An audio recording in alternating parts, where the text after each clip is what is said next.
I'm always so scared that I'm going to press the desktop mute button instead of the microphone unmute button. Hello, NA Games, how are ya? How's your weekend? Has it just started, I guess? Welcome, welcome. Which button do I press now? That works. I'm on the side here. I couldn't get the dog camera. I couldn't get the dog camera working. So I just took it out and now it's just me on the side. But like, I guess I don't quite fit. We'll roll with it. It's a little bit skinny, so if I fall out of frame, I'm sorry. I'm gonna stay like right here. Okay, we should be fine. Let's bring the desktop down a bit. And today, I'm good. Just stood up from bed, eating some noodles with chicken. Noodles with chicken for breakfast? Actually sounds pretty dope.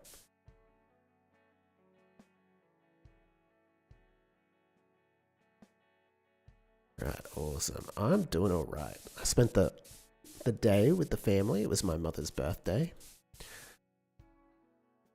So we went over and had some food and a good time. Hey, Mascu. Mascus? There's an S on the end, I just noticed that. Mascus. Well, should I say Mr. Forgettable? I haven't forgotten. Alrighty. I guess I go this way. It's a funny balance with this audio stuff. Alright. Okay, so we've been working on a weapon upgrade system. We have got our character here, and we've been able to get pretty far. Actually, I'm pretty happy with the progress we're making. Mr. Forgettable. I'll call you that then. If I know which user account. I think I know most of them. We're going to do some cleanup though, because there's a lot of variables here that I'm not using. Sounds relaxing. I missed some streams because of work. How far are we with the upgrade system? We're doing pretty good. It's functional, so you can drop... I made 2 different upgrades for the scope, and it all works. However, I need to do a little bit more. So I've got the laser sight. I probably need to do some testing. I want to log into my account, but the PC... yeah, lazy. Dude, switching accounts with YouTube is kind of a pain in the ass. I don't know about you guys, but I often accidentally press the sign out button instead of the switch account button because I've got a personal account that has YouTube Premium that I watch everything with. And it's kind of like hard if you accidentally press the wrong button. Okay. Yeah, so we've got like a pretty good system. So what I want to try and achieve today is swapping between the 2 sight upgrades that I've made. So I've made one with like a big scope and I've made one that's just like a little bit of a zoom in, just as an example. And there's a lot of stuff that we're doing with it that may need to change. We're sort of just feeling it out. And what I'm picturing is you kind of, I don't know, you guys would have played Crisis, right? You know, when you press the button, something wrong with the mic audio, try to listen to it. Oh, hang on a second. I guess I gotta turn it up on this. Okay, I hear it. All right, hang on a second. Mute.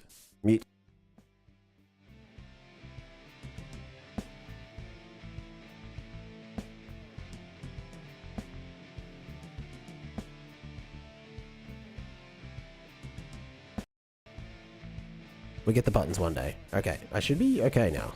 Let me know. It's the cable. It's really old. Shaff is extra Australian today. Yeah, mate. Been hanging out with Australians instead of watching TV. No, I don't know. Yeah, so we have got we've got this upgrade system. In the UI, I can switch them. It seems to work, no problems. I want to create a UI like Crisis. Not fixed. Is it like... Because, okay, so now I'm just listening purely to the microphone, and on my end, I don't hear it. Maybe it's like it's totally silent on my end, but I heard it when I listened to the stream. Hang on a second. Hang on a second. I guess I gotta like listen closely.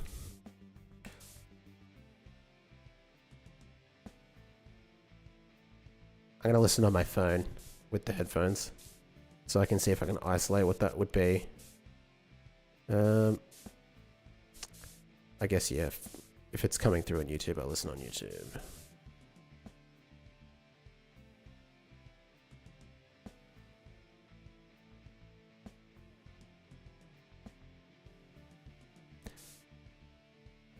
It sounds kind of like an effect. I've got effects on the... Hang on a second. Let's turn the gain down because I'm peaking a little bit. And then I'll go to the filters and I'll just take off the compressor and the noise gate.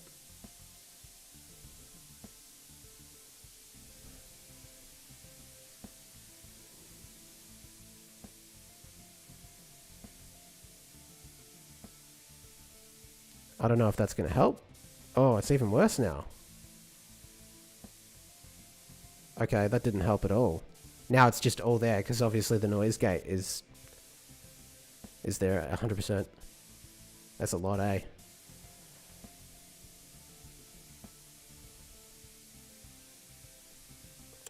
So annoying.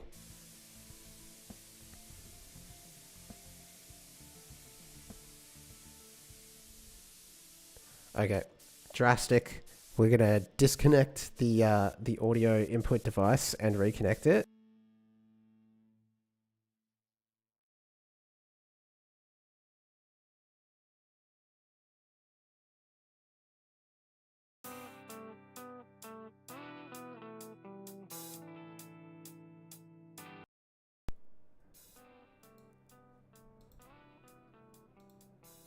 Okay, I'm back.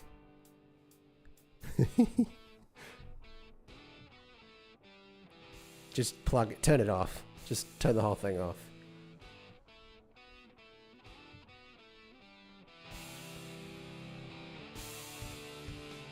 It sounds fixed.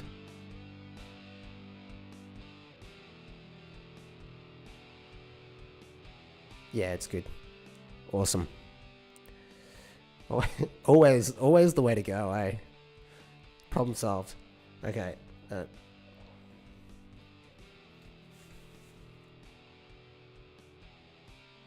Still there a little bit.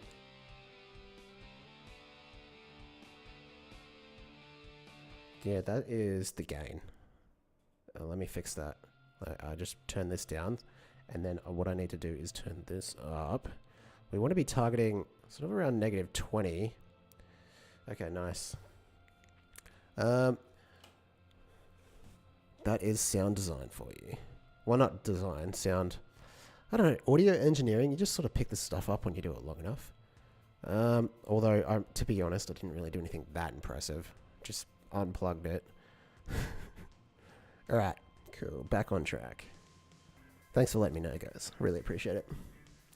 Actually good music for the game. Oh, yeah.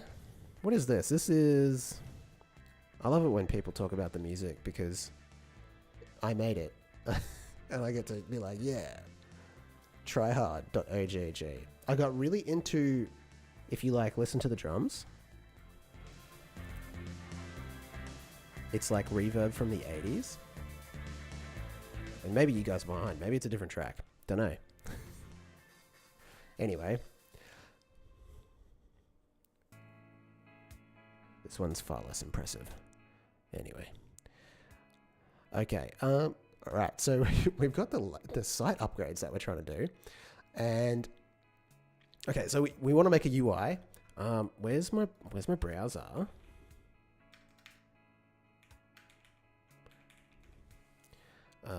What? Is this Edge?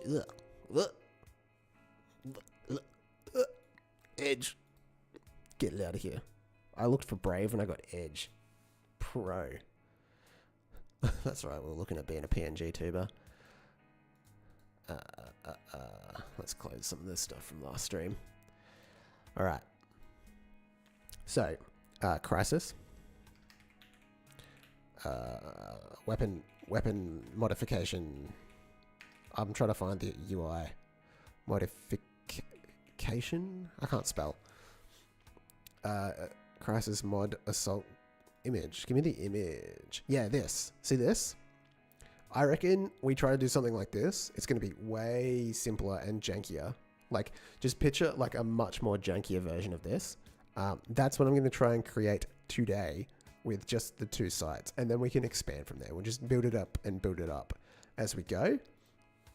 And I think probably for this project, rather than being able to do it on the fly, we're going to be able to, I'll have a station or something like that.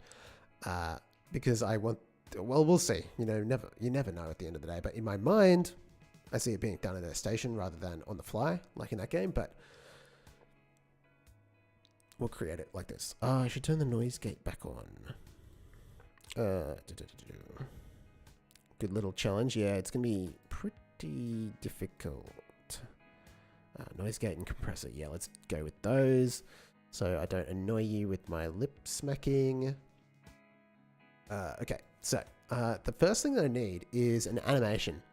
So, and a keybind. I need to just check on my keybinds because I've got a lot of them. We've got the ADS. Right, melee, crouch, lean left. I want to use tab. Maybe I use X. Either way. Weapon. We'll just call it weapon inspection. Weapon inspect. Oh, we'll go with that. Didn't even spell it right. Inspect. And we will make it X. That's fine. And what we want to do is essentially just create an animation so that the gun turns to the camera. You know what I'm saying? So we can roll with that. Oh, I gotta go play a character. I haven't been doing much work lately. It's kind of crazy. It's good to have the streams because it motivates me to actually like get on and do something. We all have our ups and downs, don't we? Okay, so this is the weapon in question. So I just need to make an animation for this weapon. So probably it's in the global. I'm so annoyed that it's like this, but it is like this. I created a new animation in global, and I guess it'll just be called Blaster Eye Inspect. Impact. Gotta remember that S there. Yeah, hard to get started. Hard to like, I guess I find it really difficult after I finish a project to like start again. It's like you finish the game jam and you kind of just, I just want to go play games. Like I don't want to work. It's like, gonna go play WoW. But, all right. So I really just need to key in the start position.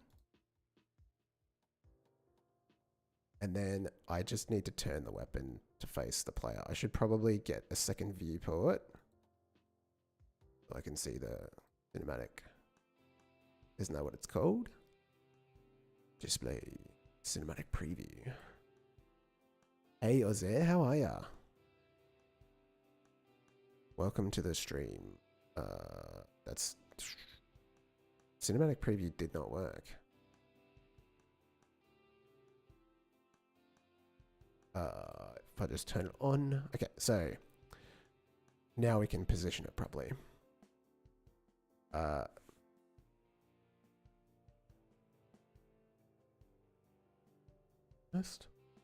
That's good. Something like this is probably good enough for testing. I just need it to come up a little bit. There we go. So we can key those in there. A bit slow. Flappy Bird remake. Now I don't know what to make. If you're on Flappy Bird, maybe try Brick Break. Where's the 20 game challenge? What's the next one in the list? If you just want to keep going. 20 game challenge. I like this guy just doesn't even change this favicon. Oh, no, he has. I don't know actually what. It's a Hugo one. Okay, the challenge. You made Flappy Birds. Now you have to make Jetpack Joyride or Breakout, depending on how you feel. Goose Fat, welcome. You just playing Minecraft? Yeah. I mean, there's nothing wrong with playing games. Brick Break, Breakout. Brick Break? Is it? Is Breakout the same as Brick Break? I just get the name wrong? Breakout hardware like Pong. Oh, wow. Didn't know that. I didn't know it was an Apple product. Okay, that is Brick Break. Is that like the generic name? Like, I want to play Breakout, but Mum says we've got Breakout at home, but it's actually Brick Break?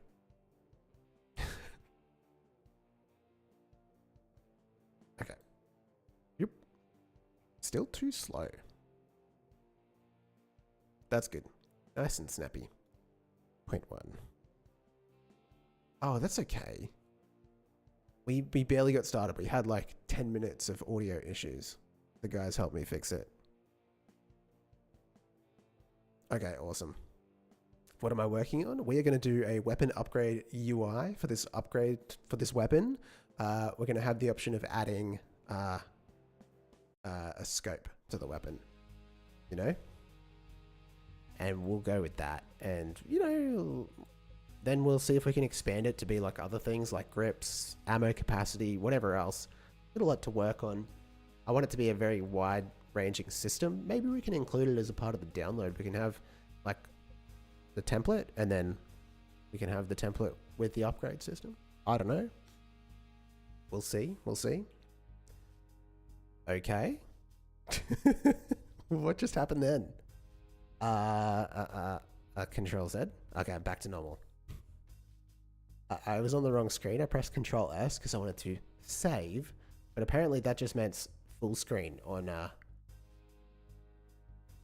Goose Wen. Goose Wen? Oh, that's down the line. I will do it though. I give you my word.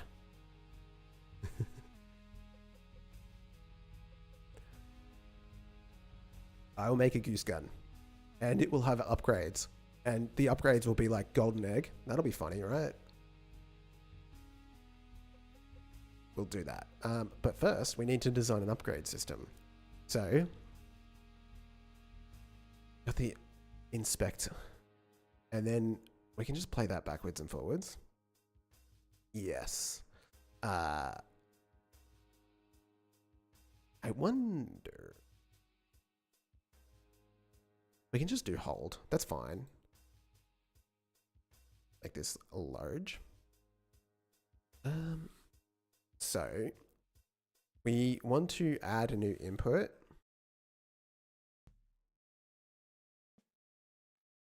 So much code. This script is a bit of a chunker. I tell you what. So if event dot is action pressed, what did I call it? Inspect, weapon inspect? Yeah, that works. We're gonna have to inspect the weapon. Inspect weapon. Function. Okay, let's create that function. Where do we want to put it? Let's go right down to the bottom. One line is too much. Yeah, people say that. I don't. Sometimes it's just 300 lines, alright? Sometimes it just be like that. That doesn't. Needs to have a return type. Right. Okay, so in the inspect weapon, we want to go current weapon slot dot current dot weapon dot. Hang on, how do I play animations in this thing? Here come the vibes. Vibing game dev. Welcome to the stream. How are you? Welcome. Where is the Twitch? There we go. Hey. All right. I forgot how to play animations. Change animation. I have to add an animation to the resource and then list that. Goodness, what a workflow. Who came up with this? At export var inspect animation. It's a string. And then we go to the weapon manager, we go to the weapon slot, we go to that, and then it's got one, and the name of the animation, we come down to here, we rename, we copy, but don't forget it needs to have global in front of it. So how is someone supposed to make a game without making one line of code? I mean, you could use RPG Maker. Blaster I used to use RPG Maker. I don't have any of the projects that I made with it because it was a very long time ago. But I used to just be an RPG Maker guy. Way before I learned how to code.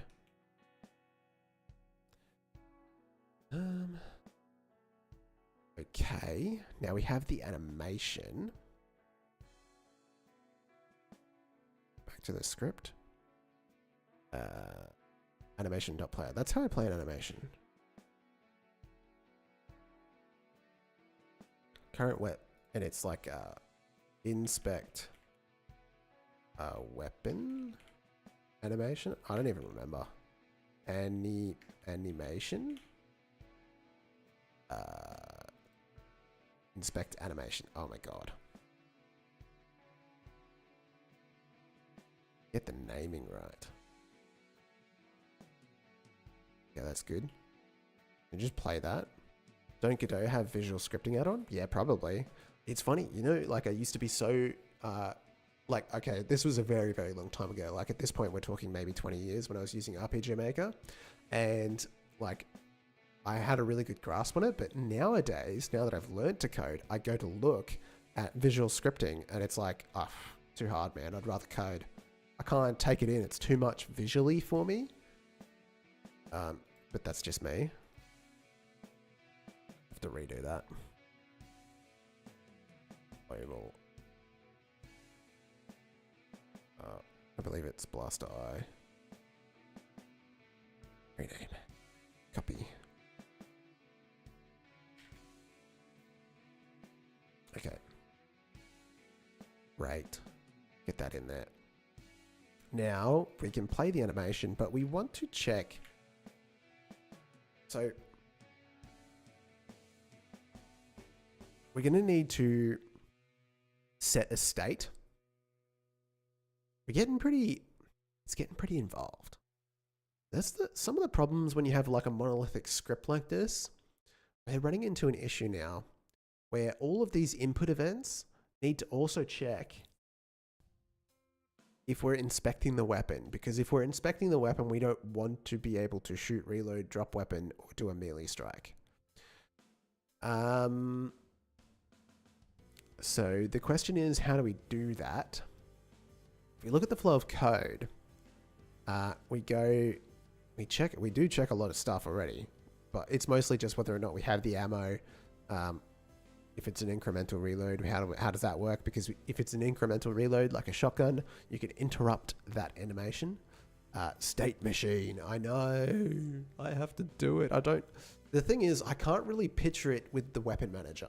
Like it's kind of like, I do them all the time for movement, but for some reason, Atomic State add-on is so good, I probably need to check it out. I don't like bringing in add-ons to my projects, except for the ones that I make. Yeah, I should probably, it's just the idea of relying on something that's not made by the core team. And it freaks me out. Like I've used Dialogic and Dialogue Manager for other projects, but that's about it. But yeah.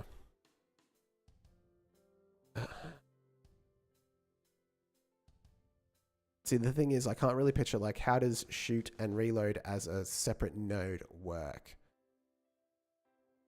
You would need a complete rework. I'd have to do it from scratch. That's the problem, isn't it? And I don't want to do that. So instead, I need to create a variable called is inspecting and check all my inputs. I can do it at the top, which is fine, right? Because all of these inputs cannot be, I guess in this case, it's not so bad because we just want to block everything. And there's not really a lot of nuance to it. Nuance. That was a weird way of saying that. Nuance to it. So it's really just a matter of, it's a pure code. I don't really that way, but I get you. Yeah. I should probably check it out. I want to get better at making state machines. I rely on like a boilerplate script that I took back in the day to learn how to do it, and I still use it. And I would like to make my own so I understand it better. Okay, so that's fine. I think I'm okay with that. Any more and there's a problem, I think. Just thought that, but when I thought I was dumb and there was probably a better way to do it. Yeah, I mean, there's always better ways. Expected. I think this is okay. And for testing, because I really just want to get this feature working, we can do this. And if we find that it becomes a problem, okay, here's the rule. I promise to myself and to you guys, if I need more than one bool check, if I need to check another thing, we have to go to a state machine. I promise. If not, is inspected. Arson, please? You want me to burn something? I'm inside my house. Should I need to get like a camera that I can take around. We go outside and we can set something on fire. I think my wife would leave me. No? Okay, you don't want me to do that? Elaborate, man. What do you want?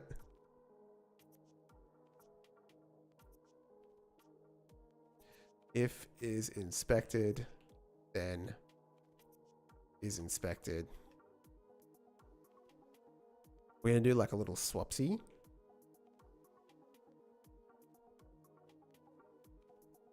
Actually, no, I'm not gonna do that. Can I do? No.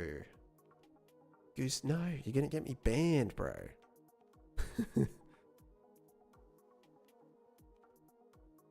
Okay.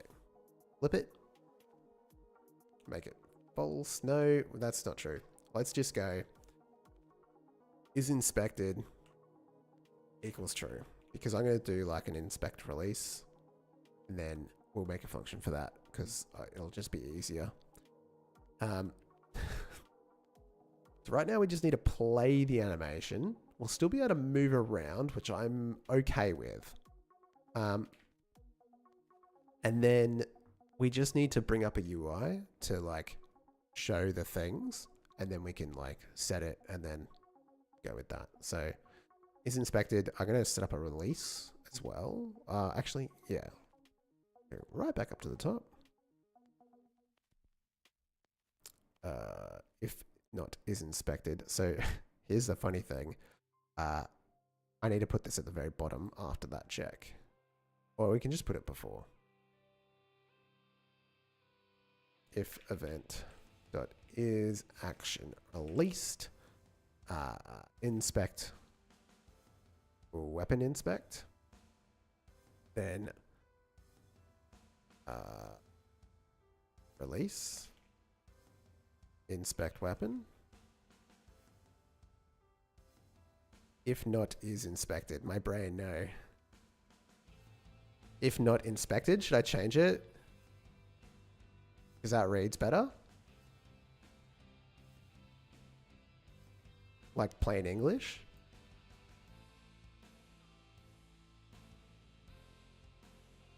There you go. Yeah.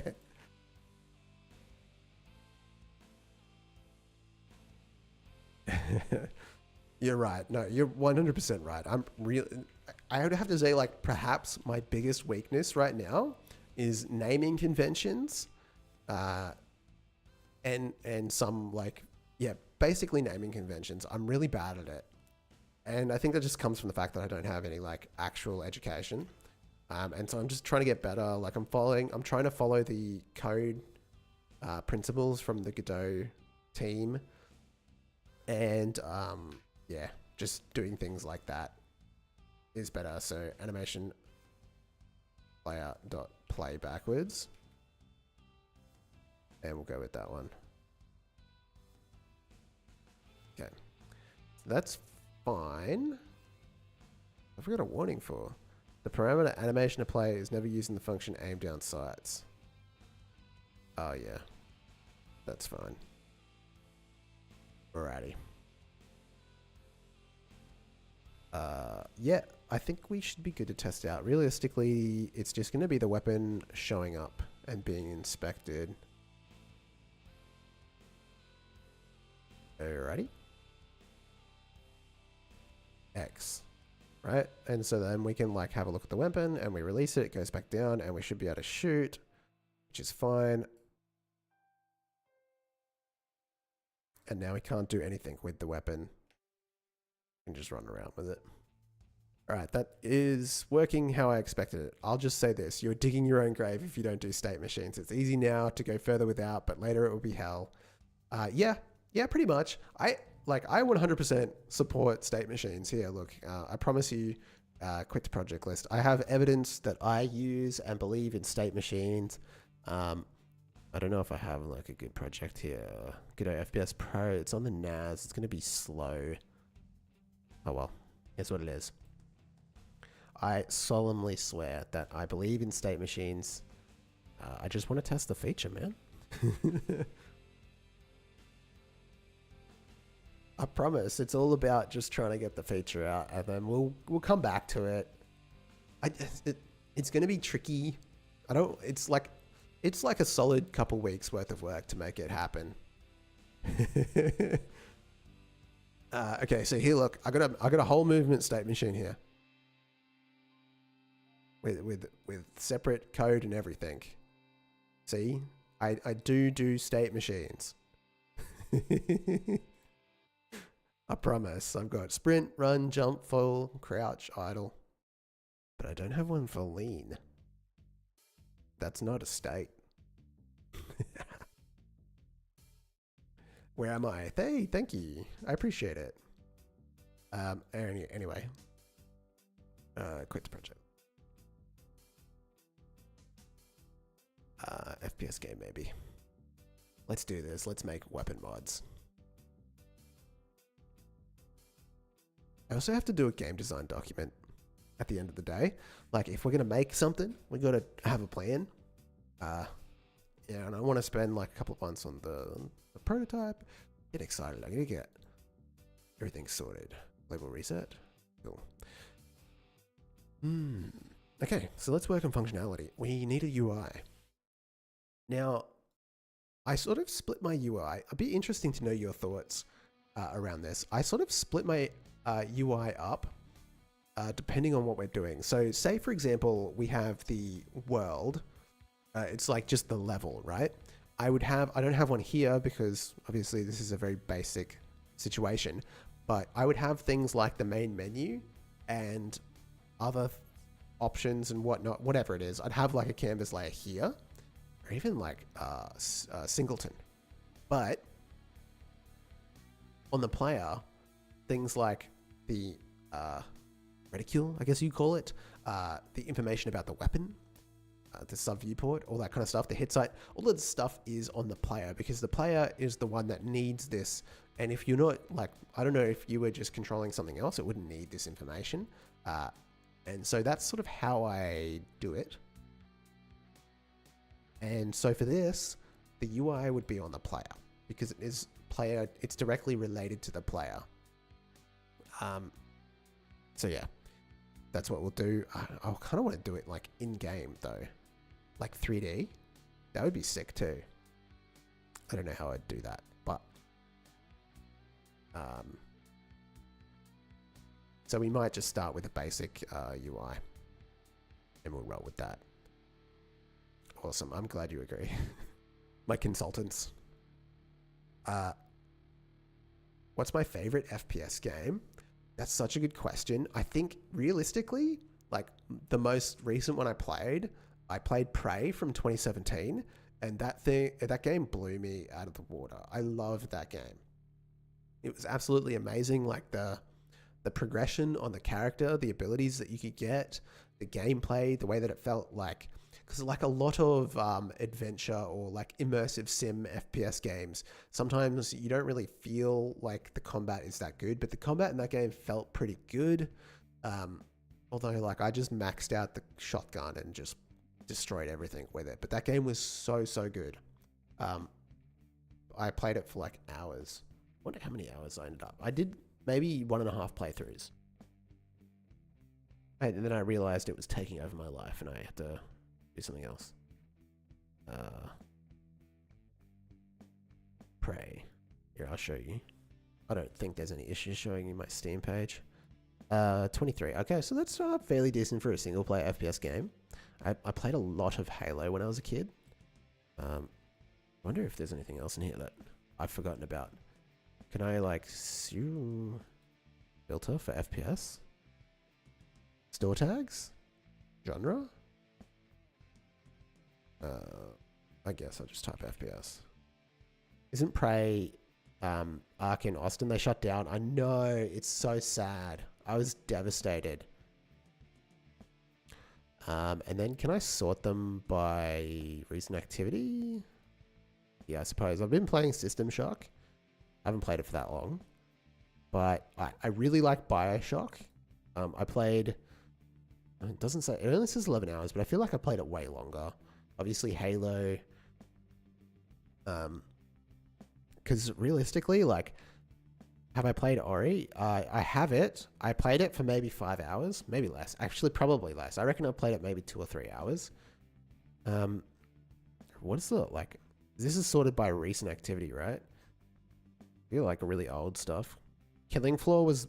So, for me, I was a console gamer pretty much up until 2009. So, until I was like an adult and I could afford my own computer, I just played Xbox and like I really just played Halo, Counter-Strike on Xbox, but not multiplayer because I couldn't afford Xbox Live. And so I just played a lot of single-player Counter-Strike against bots on my Xbox way back in the day. Far Cry? Yeah, Far Cry 3 I played a lot of. That's got to be in this list somewhere. Far Cry 3. 59 hours. I played a lot of Far Cry 2. It won't be on this list, I don't think. There was like an Ubisoft launcher. I bought... That was back when games were physical, you know?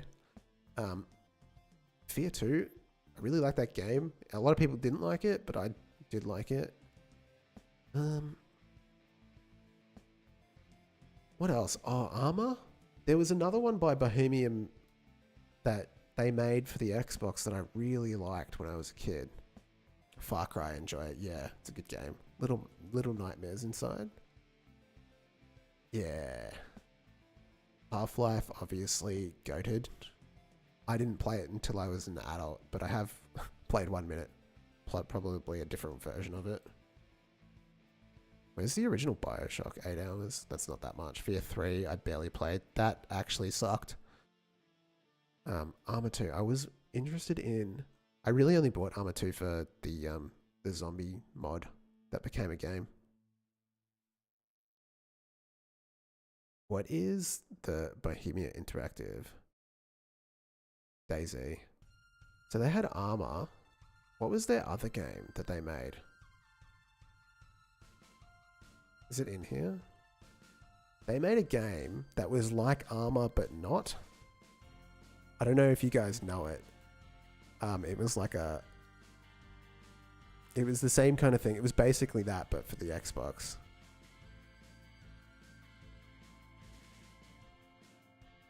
Bohemian Interactive. FPS games? I really don't remember what it was called. Dude, it's hard to remember. They don't even have it listed. Operation Flashpoint. That was it. I played a lot of Operation Flashpoint. Loner RPG. Pretty family-friendly game with a deep story. Lonar PG. What is this? Oh, it's like a itch game. 18 plus. What kind of 18 plus? Oh, it looks pretty safe. Early access. English translation is not finished. Demo version. What's its original language? Is it an RPG Maker game? It's so cool.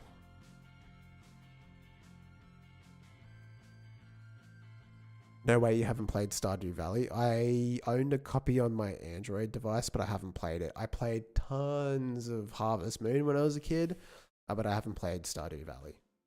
Not fully, because I got it on Android, and I wanted it to work with like the controller, but it didn't, and then so I just didn't play it. And I haven't repurchased it for Steam. Okay, so there's some... I just realized what I'm showing on screen. That's pretty hefty, bro. I don't think I showed any PP, but... I think I got lucky. Can someone check that? Holy crap, bro. What are you trying to do to me? Hang on, let's see. Hang on. God damn. There was like literally half a scroll down and that would have been penis on screen. YouTube? I just want to double check that I didn't show that. I think we're okay.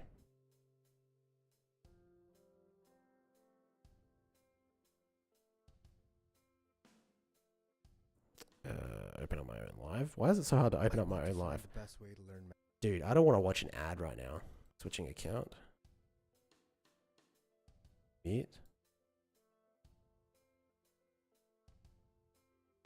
Yeah, I'm good. Oh yeah, I was literally pixels off. Bro, what are you doing to me?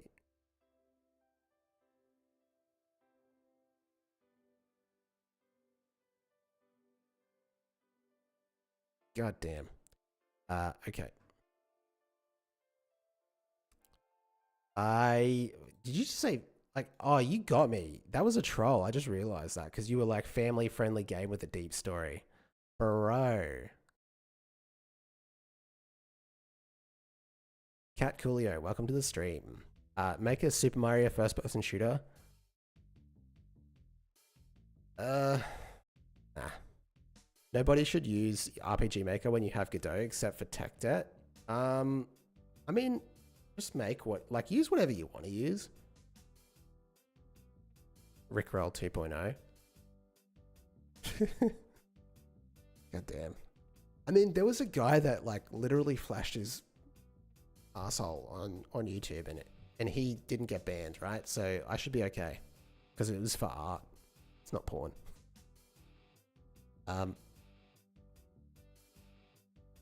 Well, that was for educational purposes, if I remember correctly. So, we're teaching you how to make games, so this is educational. If anyone asks. Okay, let's focus back in on making a UI for our upgrade system.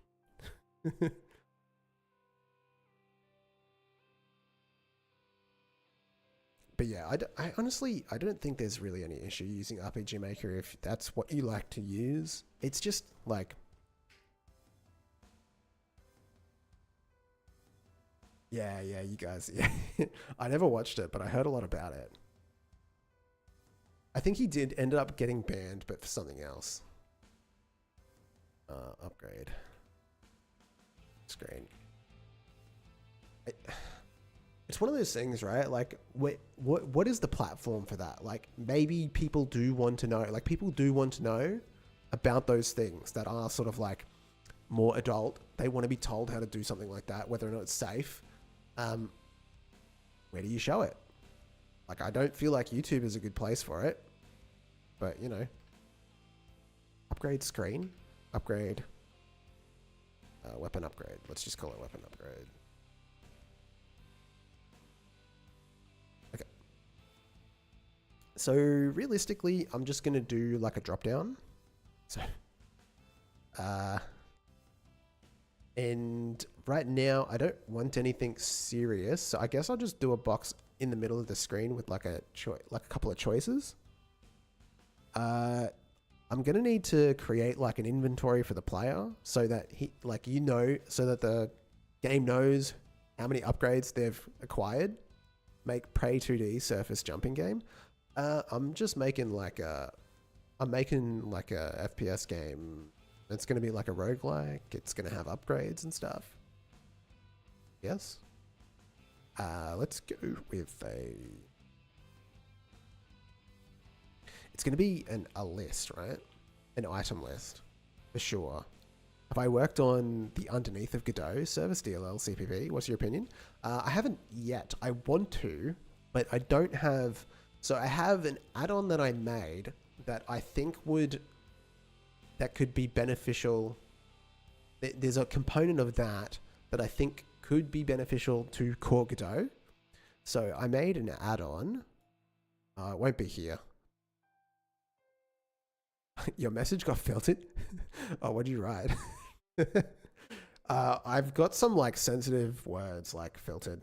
So like, that's probably why. I remember setting it up back in the day. Because I was a bit concerned about people misbehaving on stream.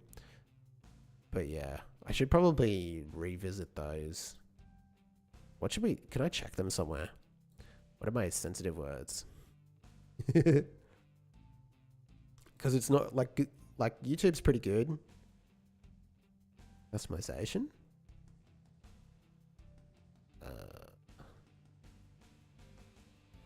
Maybe under comments. I actually don't know. No, you can. Settings. Community.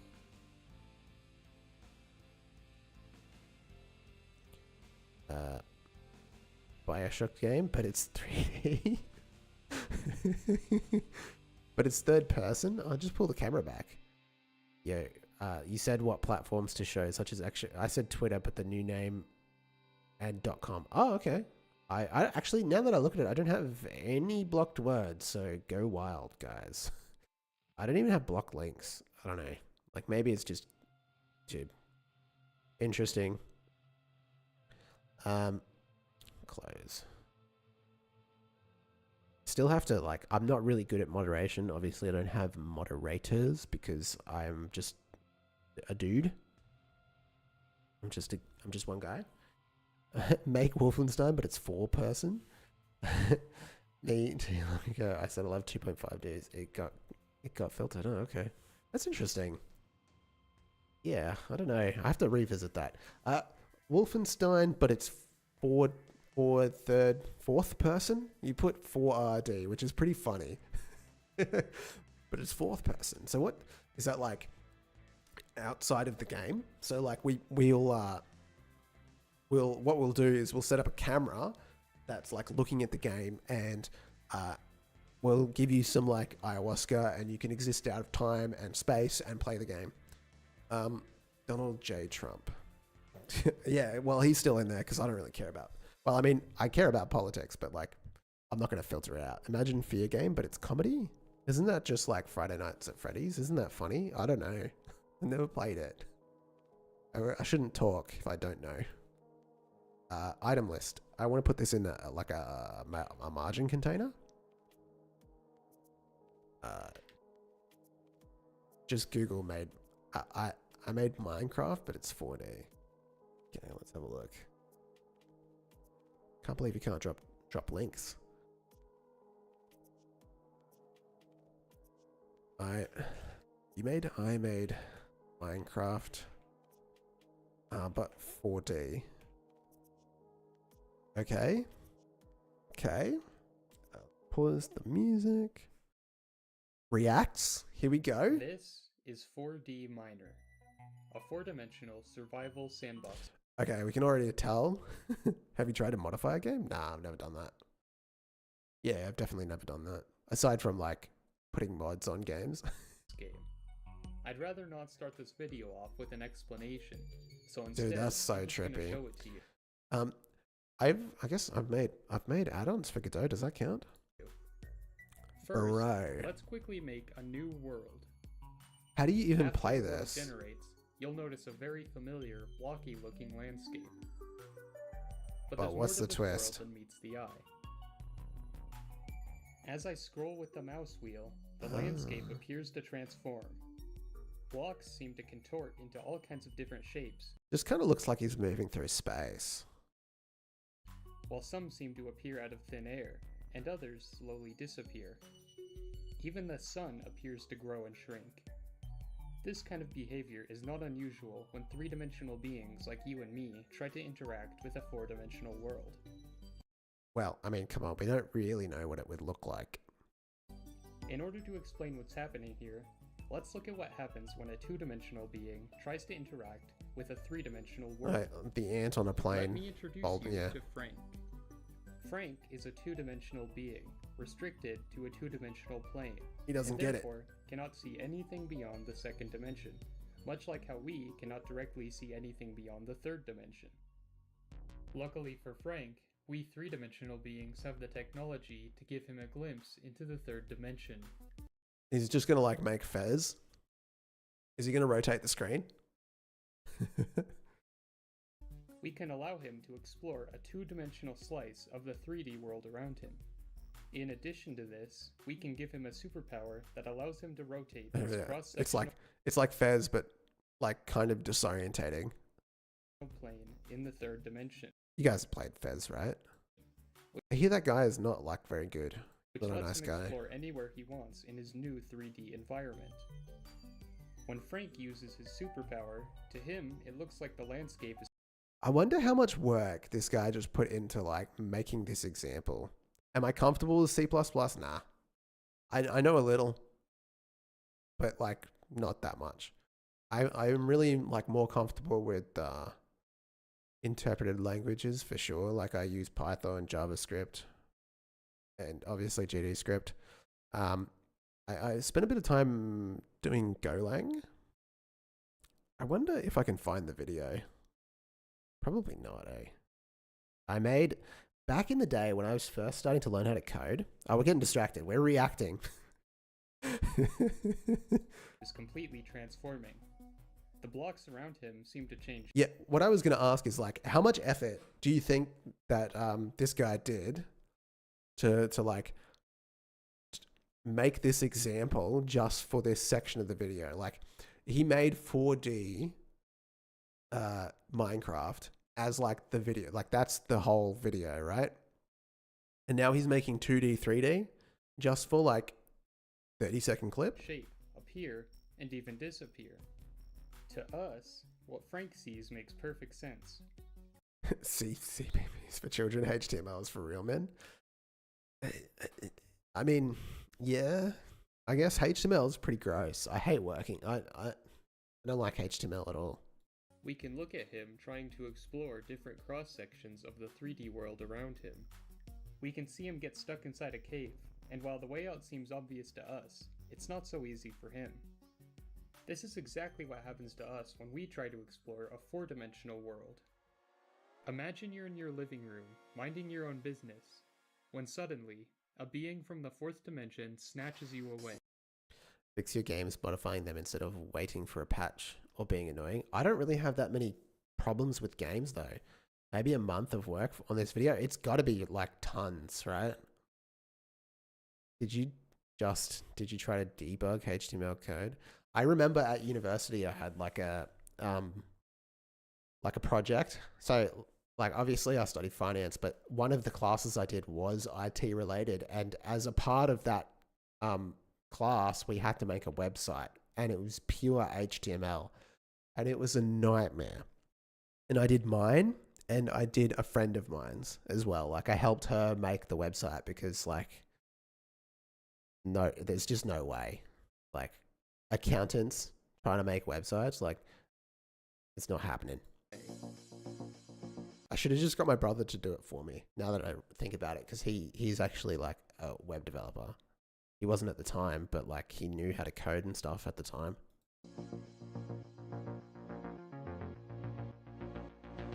No, but like if I had to think about what fourth dimension would look like if that thing grabbed you, it might not even feel like you're moving, right? Like if you think back to that paper example, like you can literally move the world around them and they can't tell, right? Like it's like you could fold the piece of paper so that they could take one single step and they're on the other side of the page. Same with the fourth dimension. Like he could just move you over and you would just be somewhere else. It wouldn't even feel like, it would be like you took a step when you blinked, you know? Next thing you know, they place you into a totally different world. A four-dimensional world. Now you're completely out of your element, and your only hope is a magical dial they give you that lets you rotate yourself through the fourth dimension.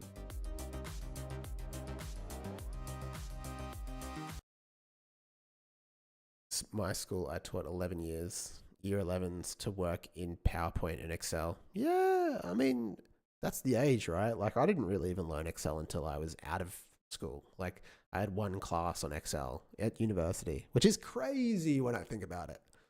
It's like the main piece of software that I use.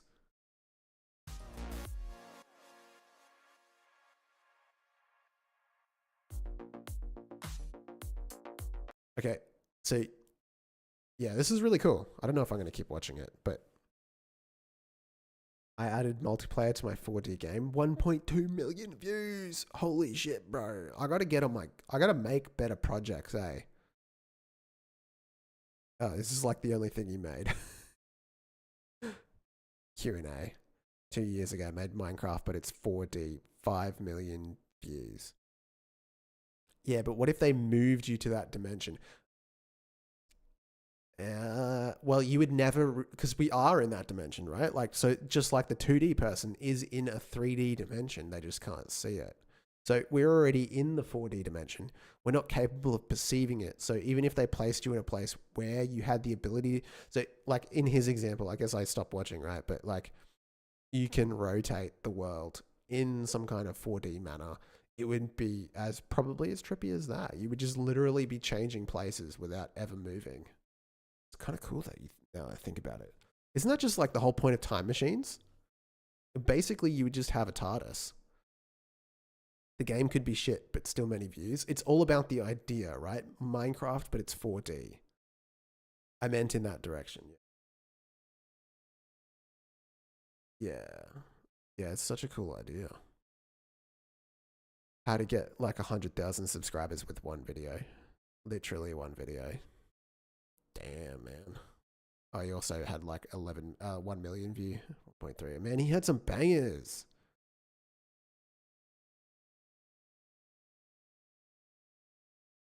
That's crazy. Imagine you just made a video and now you probably make tons of money from like Steam or whatever. Yeah, the fourth is said to be time, right? Yeah, so you just have a TARDIS. It's like, it's not moving, it's just changing positions in a 4D space. Something weird like that. I don't really understand how that works, but yeah. Cool, very cool. I didn't know this guy existed. I subscribe. All right, let's make a margin container. Let's do this.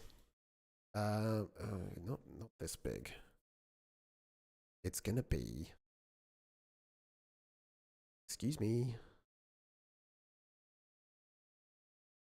Can't even. Okay. The buttons don't work. I'm not. Let's just put it here. All right.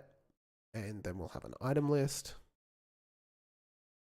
And that's fine. We just need a way to populate it. Every 1,000 views is $1. It depends on where, like, it just depends. Like, it's different for every video. It's different for every creator. It's different for every niche. I make $1.80 per 1,000. I think it changes. I don't know. I don't pay attention to it. It's so little that I don't care. Like, it's just not worth it. The amount. See, the thing is, you need like 5 million views. You would make a bit of money. Like it would be a month's worth of money, right? Even at $2, which is pretty low, to be honest. Like, what's it? 5 million divided by 1,000. It's like 500. Why am I so bad at math? What is going on? Oh, you know what it is? It's 50,000, right? 500,000. Fuck, I don't know. 5,000 times like $2. So you make like 10K from a video with 5 million views. It's pretty good. But obviously you don't get like 5 million. Like that video probably got 5 million views over the course of its life. Like who knows? Maybe got 1 million views in its first. Financial get 6 or 10. Well, here's the thing. I don't fully understand how it works because my CPM is actually pretty good, but my RPM is dog shit. And your CPM is what the advertiser pays. And most people talk about CPM when they're talking about like how much money you make. They're like, oh yeah, X videos. Oh, see you later, Ozer. Like, oh, this video makes like, X amount of CPM. But like the amount you get paid is the RPM, revenue per million. And that's like way lower for some reason. Most people say you lose like 30%, but I lose like 80. So I don't know. And the people I've talked to about it is like, it has to do with how long people watch your video. So go figure. So like I'm talking RPM.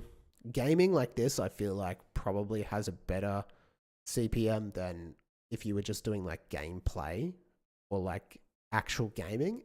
And in my mind as well, like game dev should have a better CPM than gaming. But I don't know. I don't. And it's okay, it's fine. It's never for the money. Okay, do I want an item list or do I want an option? Okay, I changed my mind. I'm gonna try to like lock in now for like the next little bit. Let's go with the HBox container, and we'll have like a label, and we'll have a option. Is it no? It's option button, and then we'll just populate the option button. So what the heck? Because it's in the margin container, but do I want it to be in the margin container? I suppose it doesn't really matter. Let's delete it. And let's just make it at the top. Let's change the anchors and let's change the layout so that's just a little bit nicer to look at. Don't you love 2D? I just want to put it somewhere on the screen so we can see. We've got the label, we've got the option button. The label is going to be like site. I mean, I'm just like, let's get it working. Upgrade. Right, and then we'll have the option. Okay, so the items, we're going to need a way to get the items into this drop-down list. That's the hardest part. Right now we can hard code it. What do you think about the new GMT game? It should be the best 2D puzzle game ever. Here's what I think. Big hype, big letdown. That's all there is to it. So don't expect anything and it will be exactly what it should be. If you expect it, I know you're joking, but like, if you expect something to be the best thing ever, it's not going to be that because nothing is, right? And so if you expect that and it's not, then it's letdown, big hype, big letdown. And so if you expect nothing, you will get like the purest experience, in my opinion. So we'll see. Is it released? I know he's getting close, right? Like, I don't know if he, like, you know, it's 50-50, right? It's his first game, but also he's got like industry hookups. So, MT game. It's on what type of ads on your videos? So financial, attract financial people, which attract big companies. Right. So I've got like people that are trying to make games, which are generally gamers, and a lot of young people as well. So, which are less likely to spend money.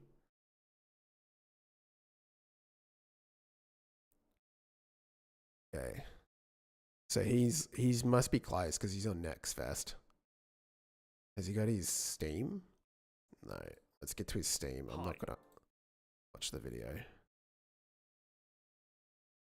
It says 2024. He hasn't set an actual release date.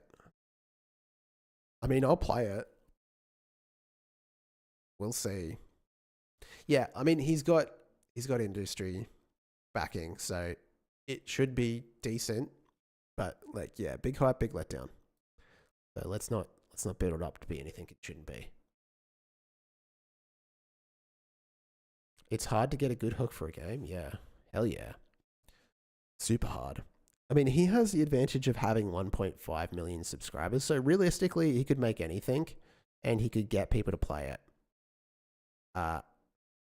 It gives Geometry Dash vibes. Yeah, for real. But yeah. What do I think about making a real game for Steam? We'll see with this. I'm gonna try to set up a prototype and see if I can make it fun, and then we'll just go from there. And if I think I can make something, I will. If I don't, I'll move on and make something else. But right now, I just want to make like an upgrade system, some combat, and see if I can mix that together to make something fun. In my mind, it's like a hero shooter, but single player or maybe even co-op, depends. And then like we're just mixing in progression and how that feels for the player, like getting infinitely stronger. And like I'm working with sights, right? But like I don't intend for this project to be like like realistic. Like I'm not going to go down the realistic weapon route. I'm doing sights right now because it's like easy. But if I was going to do upgrades, it's going to be like insane stuff, like fire bullets or whatever. Not insane. That's not really that insane, but like less realistic upgrades. All right. Okay. Let's get in and add some options to this option button. I'm gonna hard code it for now because I don't have anything set up. I just want to send a signal to the player character to change that's all I want. So let's restart the music so we can lock in and focus. Make some real progress. Kevin MacLeod. Jazz, because I'm a big jazz guy. Clear playlist. Whoops. Lost everything. Chat, it's gone. And it's gone. Oops. Music. Stream media. Music. Kevin MacLeod. Jazz. Select all. Playlist.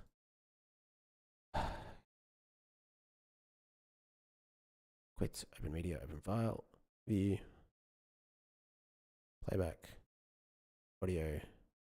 Can I just clear these from... Jesus Christ. How hard is this? VLC, you're killing me. There we go. Is 3K a month good for a indie? 3K a month is awesome. I mean, it's not like... What's that per year? Like, are we talking 3K US? 3,000 Australians. It's a vastly different amount of money. Donald Ashley. Bye-bye. Welcome to the stream. See you later. Have a good one.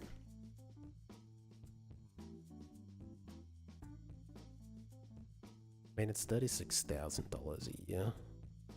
Yes, US? I mean, it's livable wage, right? Depending on where you live. Like, you could just go live somewhere that's cheaper. Depends. If you live in a place that's expensive, I don't think that you could live off that. But if you went to Thailand, maybe. Maybe it would be okay.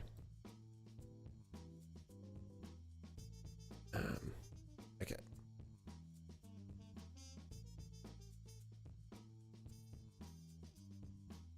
I need to create a folder.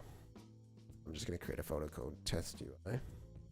3K Japanese currency? Well, then it's like $1.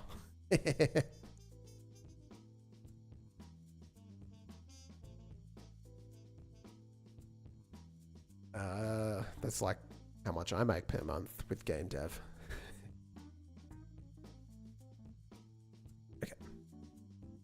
Okay, where's my script? Let's do some actual coding because we are in coding. Alrighty, let's get amongst it. Boys, let's make some games.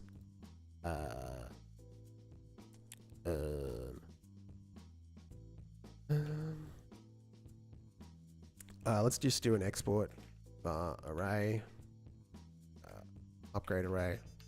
Let's just make something quick and dirty. Upgrade array. Screen this. It's an array, and it's full of upgrades and upgrades. And in the ready function, we need to get access to our option button. Oh, the script is on the option button, so I can just go for in upgrade array, add item, and it will be the I dot name, weapon upgrade input, upgrade resource name.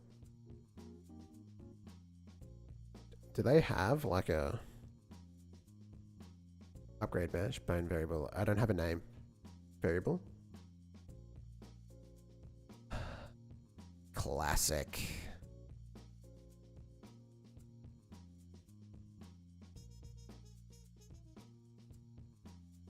Classic. Dude, it's crazy how like bad I am at this.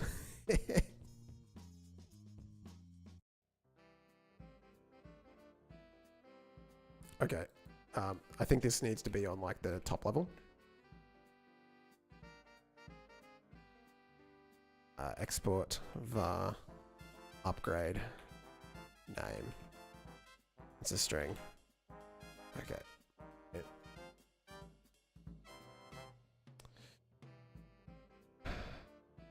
Is that not going to show up on the top?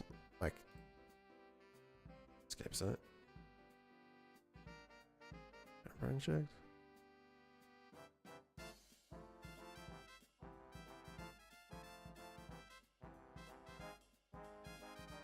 I'm realizing that the reason I'm not doing game dev is because I fear failure.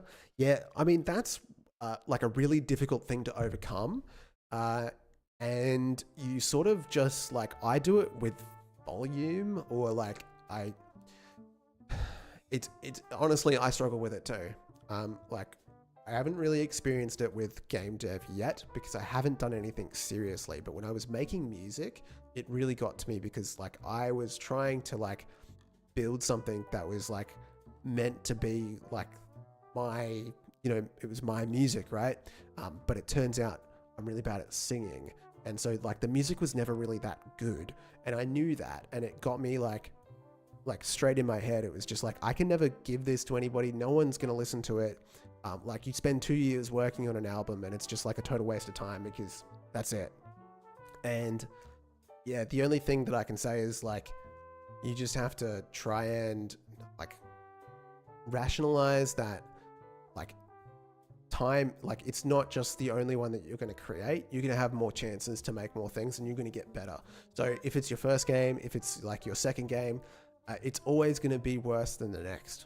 And you just need to keep like going. And so you finish something, you put it out. And so I do this with videos. I haven't made a video in ages, but like you do the video, you put it out, and you just try to forget about whether or not it performs better or worse or whatever it is. And sometimes you can come back and look at like those performance indicators if you're interested in them, but you can't let it affect, you know, your being, because it's not about that. It's like, if you're going to analyze it with an analytical mind. But other than that, don't worry about failure is the greatest teacher. Yeah, so you have to fail. You're 100% right. You have to do it. And so you just have to face it head on and realize that the next thing you do is going to be better than the previous one you did do. Or you'll have another chance to be better. Thank you. I haven't made them because like it just got to a point where I kind of, I'm just not into making, what's the word for it? Tutorials. I don't want to make tutorials. I have to try something different. But I just don't know what that is yet. So I'm streaming instead. I guess if I try to work on this, I can do devlogs. That's probably what it will be. So we're going to have The laser sight, drop that in there, add element. And that one there. Okay, we'll save that. And Y. Laser sight. Upgrade name. Oh, it's down here. Right, cool. Laser sight. And we'll just call this one 4x scope. Right. And so now we can come back to here and just go, what did I call? Dude, I've got the worst memory, eh? Upgrade name.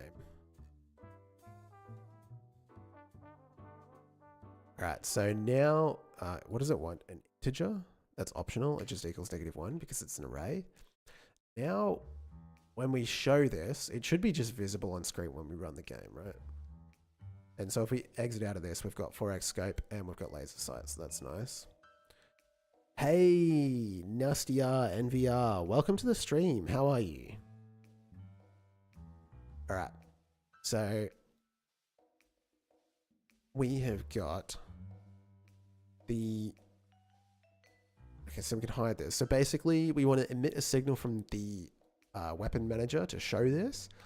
And then once we select one of these resources, we want to emit another signal to attach it to the weapon manager, or to the current weapon, basically. So that's pretty easy to do. We can create a weapon, we can create a signal. Pretty good trying Android app dev for the first time. Wow. That's awesome, dude. Keep it up. I've never done Android app development. A good way to learn dev, and most importantly finishing projects, it is to build game every week or month.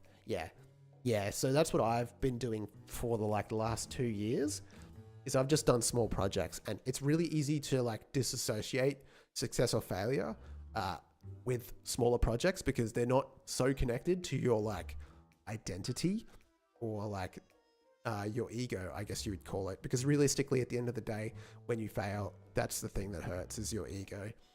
So if it's small, if you didn't if you only spent 2 weeks on it, yeah, it's not going to hurt as much as if you spent 5 years making something and it just hits the dust, you know? Sometimes I can't access the chat on Brave. Well, we have to fix that because we need people accessing the chat. That's super important.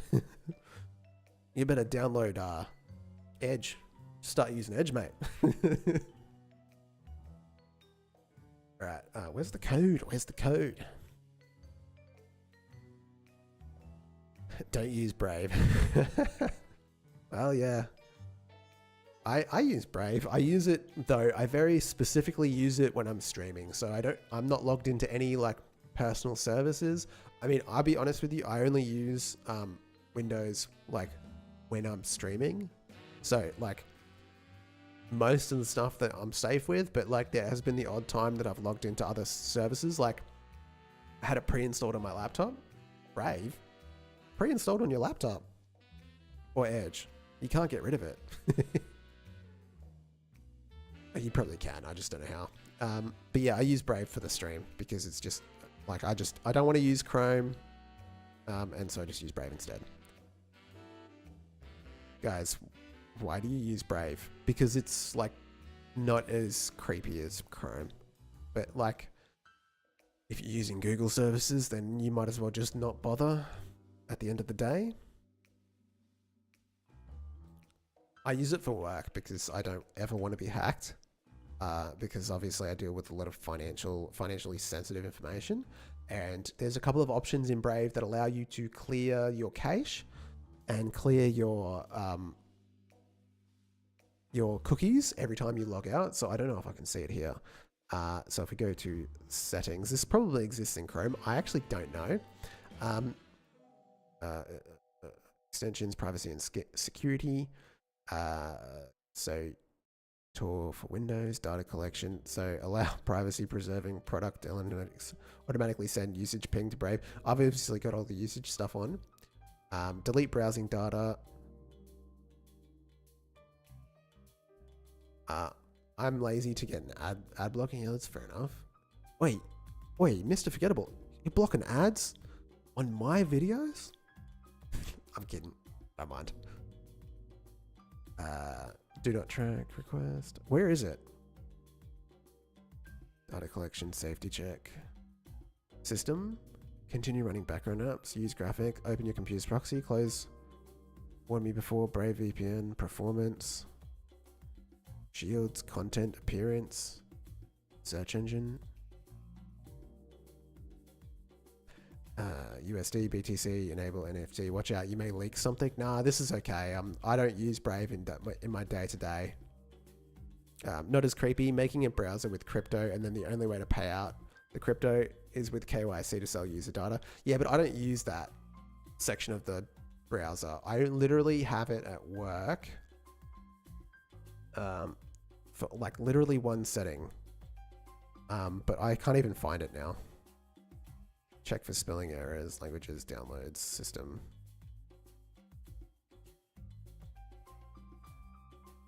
I don't know.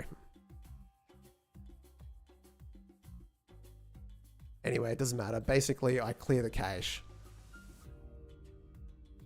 And I pirate anime, so I have to use an ad blocker. I just use Crunchyroll. Anyway, back to work. System signal upgrades. Show upgrade. Weapon upgrades. Inspect weapon.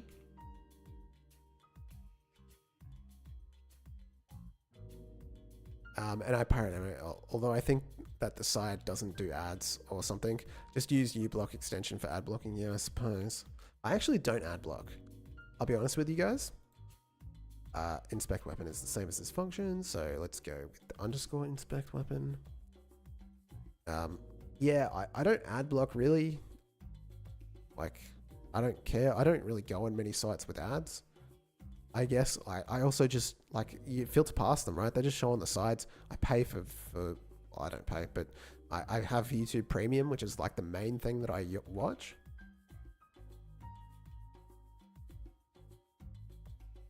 I suppose, technically, we want to emit the current weapon. I can get specky with this. I've never learnt to use extensions. Yeah, I don't really use that. I don't use extensions either. I'm a boomer, guys. Like, I'm old. I don't, like, I open the browser, I go to Facebook, and I post memes. I don't really, but I didn't ad block when ads were okay. Now when ads get more annoying, I'm actually so surprised. I'm monitoring the stream on Twitch, and I'm so surprised by the amount of ads that it plays. It's crazy. I don't know how I can control that. I control it on YouTube, but like losing drive and focus real quick. It was always going to be like this, boys. Facebook. Don't judge me, all right?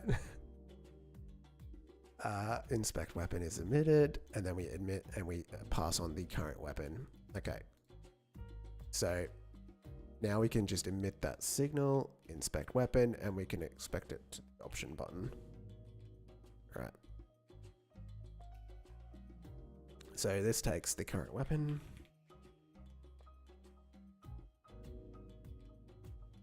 I mean, it's not really, we don't have to call it that. We can just call it weapon, and it is a weapon resource. And it would be, and companies that don't allow specific content on their platforms but doesn't check their ads and contains content that they don't allow as a joke itself, Meta and Twitch. Yeah, I don't get that either. Like, it's kind of weird. I've seen some strange ads, which is definitely not a reflection on my Google search history. Why do people use Instagram aside from being bootleg TikTok? Well, that's a good point. I actually do prefer using Instagram Reels over TikTok.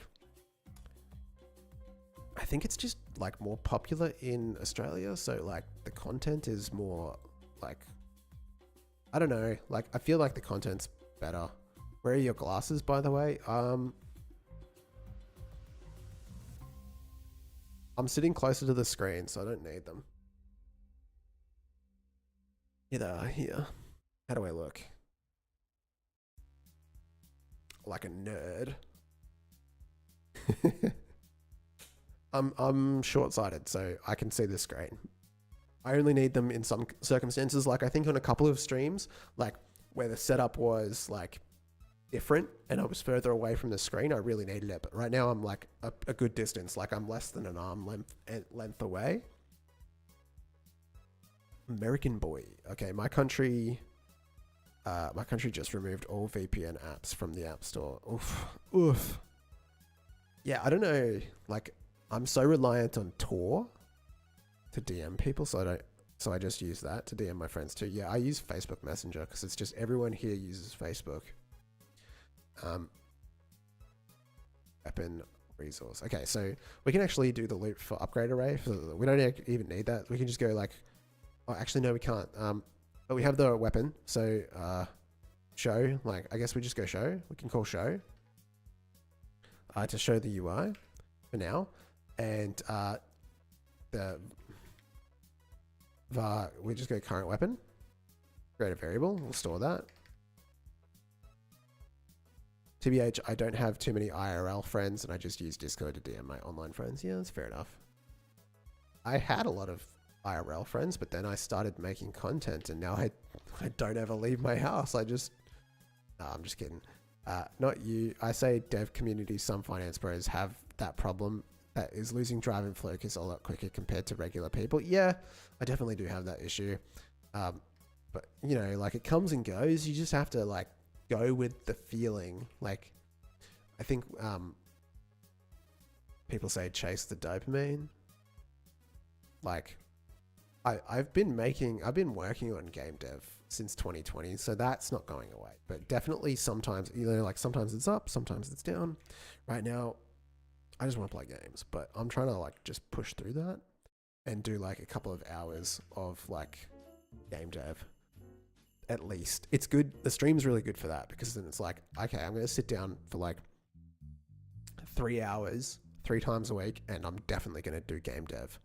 And it keeps you on focus, even because like there's been points like in the last 3 years, like I remember when I was playing Breath of the Wild and Elden Ring, like when those games came out, I didn't do any game dev for like a month straight. I just played Elden Ring, I just played Breath of the Wild, and it wasn't when Breath of the Wild came out, it's just when I got it. But yeah, it's like sometimes there's something that's more shiny than making games, and that's okay. It depends on what your goals are. If you want this to be your career, maybe it's a little bit different. But this is like, I have a job, I've got a career, I like doing this, I want to make a game, but I don't need to do that every day. It's just a hobby. Current weapon. Point is, if you don't enjoy it and you're forcing yourself to, then it's just a job and it becomes miserable. Current weapon, and then we show. Right, that's fine. And then basically what we want to do is we want to connect the signal from the option button, item selected, and we connect them to the option button. Oop. Have I heard of Lens Island? Yeah, he's local to me. I've never met him, but he's in the same city as I am. I followed his devlogs. Splattering Lens Island. So I can't remember like which one has, like one of them has like heaps, like Lens Island doesn't. Lens Island is growing into a sprawling survival. Is this the actual game dev? He's got like heaps of subscribers. Unique immersive game about surviving Great War, a rare real-time battle. Is he just doing like showcases now? That's cool. Have you heard of Team Cherry, global Australian scam? What? What are they scamming? Those are the guys that made oh god, I can't forget. Dark Knight. No, what's the game? I've got it on Steam. I played it.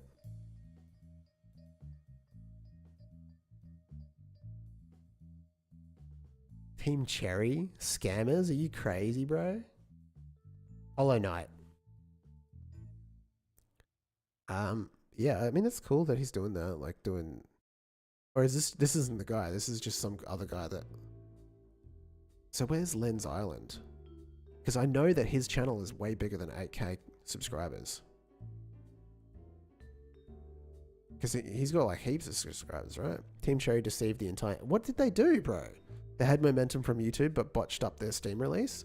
Oh, you Lens Island? Did they really? I never followed it into Steam. I mean, they have... Ooh, mixed from the recent, but like 3,162. They say that... It's early access. Oof. They say that around 5% people review. So like, you could sort of guesstimate the sales as being like, that's 5% of the people that purchase the game, right? So I guess you just extrapolate from that, if I would know how. They promised Hollow Knight Silk Song, but it never came out. It was just not out yet, bro. Minute by minute, we drift away from game dev. Stop. Yeah, it is a bit like that right now. He had a video on its release being bad. Okay. More and more towards reaction live stream.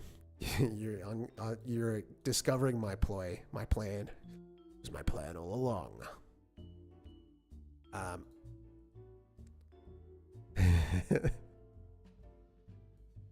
One day I'll be just like Asmongold. Except I have 3 viewers and he has 40,000. Okay, so on item selected, we want to get the item. So the upgrade equals, and we'll just say that this is a weapon upgrade, and it's equal to upgrade array.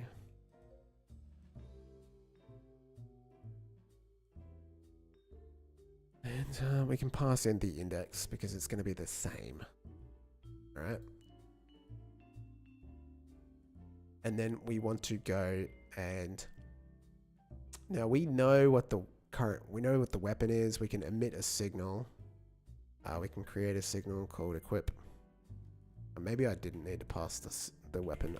This is really spaghetti code because I've been very distracted lately. All right. So we are going to create a signal called equip upgrade, and it's just going to be it's a signal, and it's going to emit a weapon upgrade.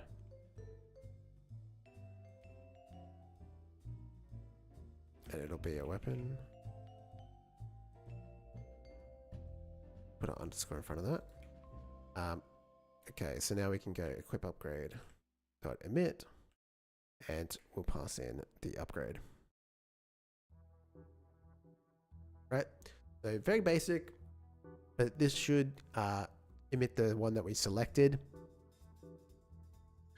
We can even say that we can just print the upgrade at the moment. The upgrade, and if we run the game, just do a little quick test. It's not going to work for that one. That's X. I have to release the mouse for this to work. So let's just work on that in the weapon manager. Probably not here. I don't like that. Inspect weapon that we're going to show, and then we're also going to like set the mouse, and I always forget how to do that, so I just go to the player character. What the fuck, why is it so cold in Australia? I have 30 degrees in my city.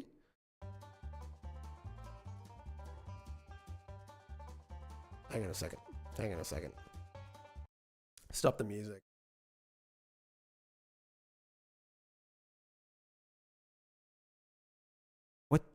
What do you mean? It's cold you have 30 degrees in your city. Are you in Australia? You'd have to be in like, I mean, nowhere in Australia is 30 degrees right now. So, wait, what? So, no YouTube on this side. No. We can fix that. Chat. Mirfano, I'm waiting. I mean, the answer to that is we're at the bottom of the planet, and in Europe I have 30. Oh, I just broke the chat. But Australia has 8. Yeah, bro, we're in a different hemisphere.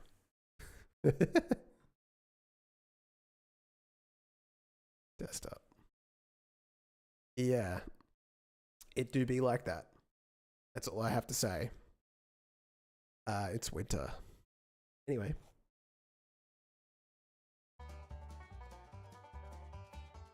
Country music as well.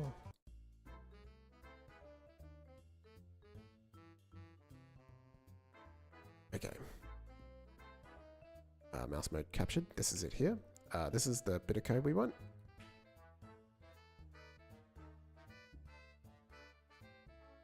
Okay, so we're going to say if input mouse mode captured, we set it to visible, else we set it to mouse mode captured. We will do that later. So just do that. And then for some reason show didn't work because that actually has to be on the parent, which is super annoying. So we can go back to the flip. So annoying. Actually, yes. Hard assets. More than half Australia is not suitable for life, but you have 8 degrees. What the fuck? I mean, it's colder than that at my house right now. It's not so bad in here. My feet are quite cool. It's probably the coldest it's been all year. I'm not going to leak my suburb, but so I'll take that off screen.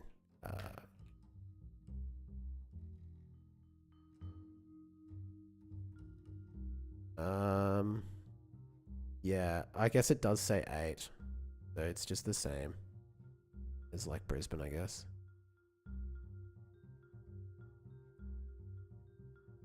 Brisbane says 9, but yeah. I'm flying to Australia. Meet me in Canberra. Dude, that's like 5 hours from here. No, it's not. Actually, what would it? It'd be like a flight of 2 hours, maybe 2 hours. It's a 2-hour flight. I'm not going to Canberra, bro. Canberra's freezing. Why are you going to Canberra? That's even colder than where I am. Canberra's so cold. Canberra's one of the coldest places in the country.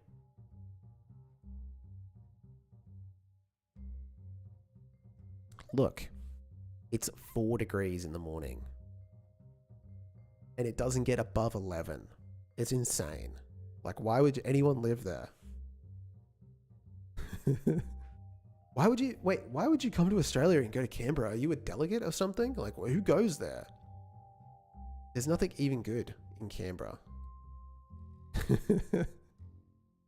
Okay, so we need a script on that so that we can go to the weapon state machine and connect up the inspect weapon to that node so that I can display it on screen.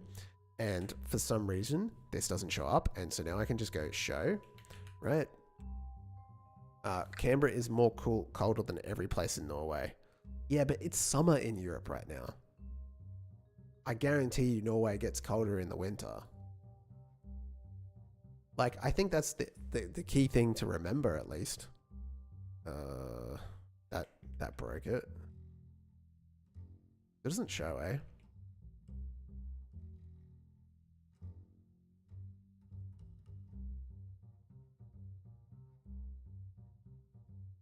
Is the anchor all messed up? I think I broke it. Let's fix the ring. Put it over here. That's fine. Start with the visible. Okay, it's there. Oh yeah, it's really not happy when I do it on that weapon because it doesn't have a animation for that. Hide it and play. Swap to the right weapon. Well, it definitely frees the mouse, but Why didn't that work? What's wrong with me today? You guys are distracting me too much. Nah, I don't mind it. That's what I'm here for, actually. I'm here for the reacts, bro. Let's be real. Let's just confess everything right now. The only reason I stream is that I can farm you guys for content. I actually haven't made a short in like a month. So that's not true either. Making FPS is harder than making a Twitter clone? Maybe. I don't know. I've never tried to make a Twitter clone. I think if you like actually like cloning Twitter is one thing, but actually doing Twitter like with a server and everything, it's probably way harder. People say making games is harder than regular development. I wouldn't know because I haven't never developed anything other than games. But yeah. Okay, so why won't you work? Show is the right function call, correct? This works.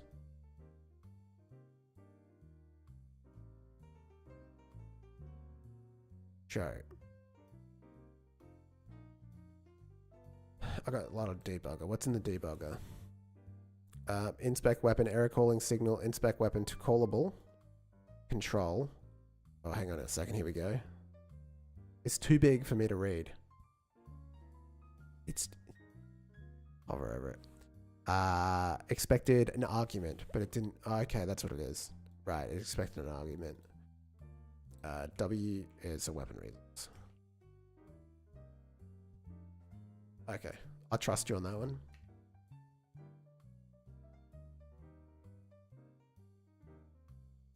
Yeah, I hear people say that, but I don't know because I'm not. Okay, cool. And now we can go beep, beep. Great.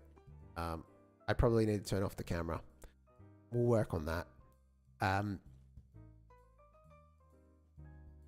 Weapon upgrade. Great. Okay, so let's try and change the upgrade. So we equipped the upgrade. We've omitted that, but have we connected it? We haven't. Let's go down to the weapon manager, and now we've connected that on weapon upgrade, and we can just connect this to the current weapon. So we can go current weapon slot dot weapon dot weapon upgrade slots dot append weapon upgrade. Right, and the only thing we need to do to display it, 1.1k points. That's crazy, dude. Thank you. You got some points on this channel, that's for sure. Probably more than any other person. You've been around since the start, so making a lot is hard. Even the network in an FPS is hard with rollback, server authentication, DDoS protection compared with HTTP, TPS protocol, WebSocket basic DDoS protection. Yeah, for sure. If you're making a multiplayer game, like 100%, it's definitely harder because it's like everything. Excuse me, everything networking and some plus a game.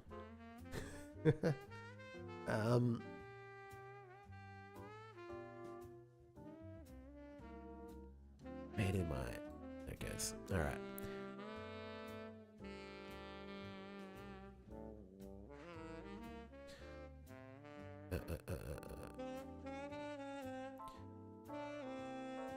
All right. Okay, so we've got the weapon upgrade now. Now we can current weapon slot to upgrade. Now we have to actually display that. There's a function called initialize, which has upgrades, but realistically, I don't want to do anything else. Hey, Blue to Bird, how are you? I want to, no, that's okay. Don't worry about it, man. We want to say something like add upgrades. Like, so basically what initialize does is when you equip a weapon, when you pick up a weapon, it initializes some of the other scenes that are held on the resource, like the weapon spray. And realistically, I can make this a function called add upgrades. Oh wait, that's a function that already exists. So I'll make it initialize not initialize upgrades, right? And I'll call that function, and I'll pass in the weapon slot, and then I'll create a function called initialize upgrades, and it will take a weapon, it'll take a slot, is a weapon slot, and it returns nothing. Pretty much every function I write returns nothing. And then we just do the same thing, except now it says that doesn't exist, but we replace it with this. Game dev work a lot harder due to patient? Do you mean like deadlines and stuff? Yeah, maybe. I hear a lot about that.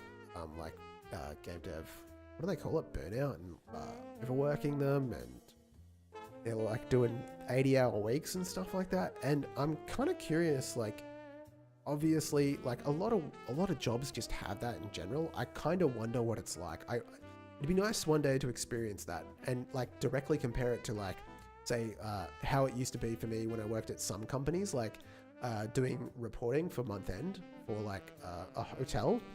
We had to do it in 2 days, and it had to be done no matter what the day was. So on the first day of the year, I had to be working. So every New Year's Day for like, I worked there for 3 years. For 3 New Year's days, I worked because that's what we had to do. Like we had to get the reports done. And it was 2 days, and it was probably like 12-hour days, man. So like every job has that. And so it'd be kind of curious. I would be curious to experience that, to see like how it directly compares to like finance related overworking. I'm in a much better job now, so I don't have to do that kind of thing. But like, yeah, I've had it before where it's just like non-stop 5 a.m. to 7 p.m. Miserable.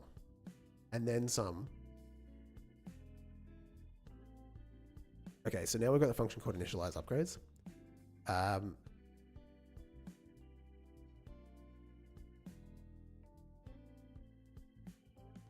This is, so we go through the upgrade slots, we pass in the weapon slot, and we basically connect some signals and then add it, which goes through and actually like calls the function equip upgrade. So it basically draws, it gets the mesh and like displays it. So I should be able to just call that function, initialize upgrade, and I pass in the current weapon slot, right? I can't spell. Okay. The other thing I want to do before we go to the next step is just go to the weapon manager and connect up this inspect weapon to the player. And then on the player, we can also just say that we don't want the mouse, the camera look. We can disable that. If event is input event mouse motion. So this is camera look. So we can go to camera look. And then we can just check, we can go if inspect. Well, like, I guess we can create like a more universal check to say like UI, if UI control. And then we can say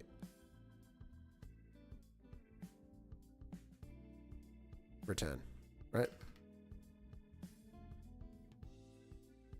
And obviously this bool doesn't exist, so we can go and I've got so many variables. We can create a variable called var UI control. It's a bool, set to false by default. And we come down to the inspect weapon and we just make it true.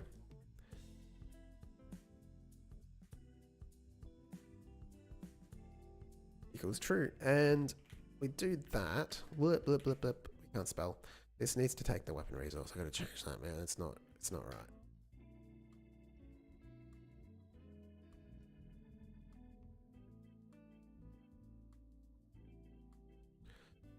Put an underscore in front because we're not using it. Okay. Double underscore. That can't be right. Passion. Sorry, I stuck it. Game devs work because of passion? Yeah, I suppose. I think a lot of people exploit that. It's hard, man.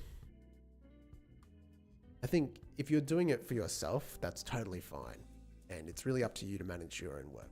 But if you're doing it for a company and they're exploiting that passion for a profit, then that's like, it's kind of gross, but at the same time, like, you have to be self-aware and understand that you're working for the man, even if you are doing your dream job, and still like put limits in place for that.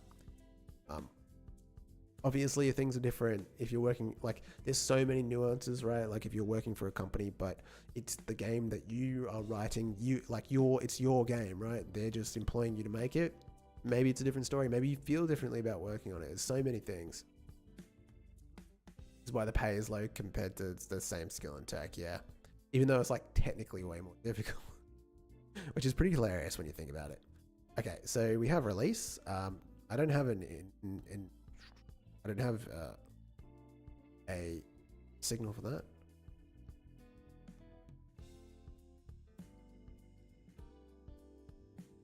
It'd be way better if we just emitted a boolean, but inspect weapon. So I'll do that. Sorry about scrolling so much. So just add this to the end. Okay, true. And false. Right. And now we inspect it both times, but we just have to go through and all the places that we sent this to. Man, Windows kind of annoys me with the floating window here. It really doesn't do the same kind of thing. Okay, so we're not doing anything there special. We still need to receive that. Active. It's a bool, and it's equal to no, well, there's no default. Let's just go with that. So I'll just copy this function signature. I think that's what they call it. And we go to this one and paste it here.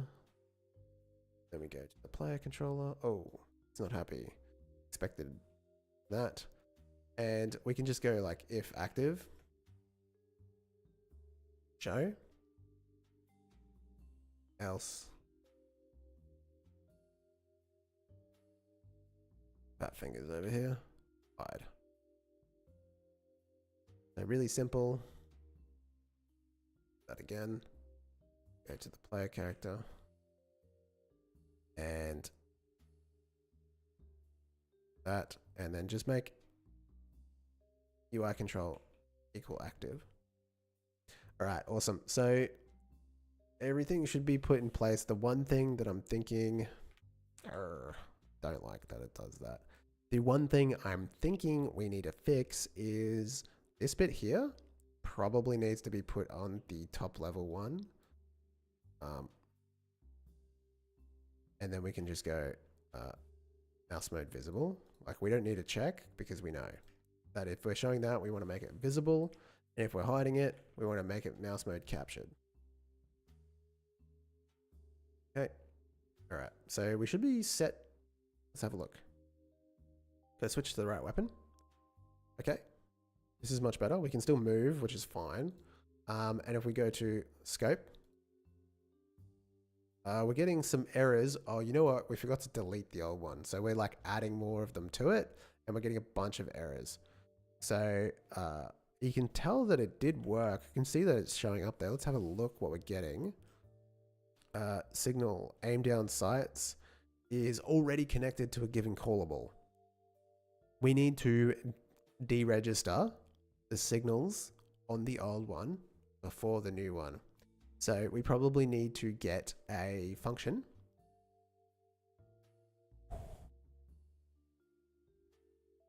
This is a bit tricky. So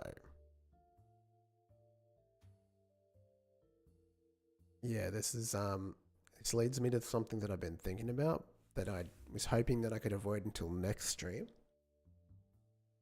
Because right now we're just going like, hey, add this, right? But we're not actually removing the old one. How do we know which one to remove?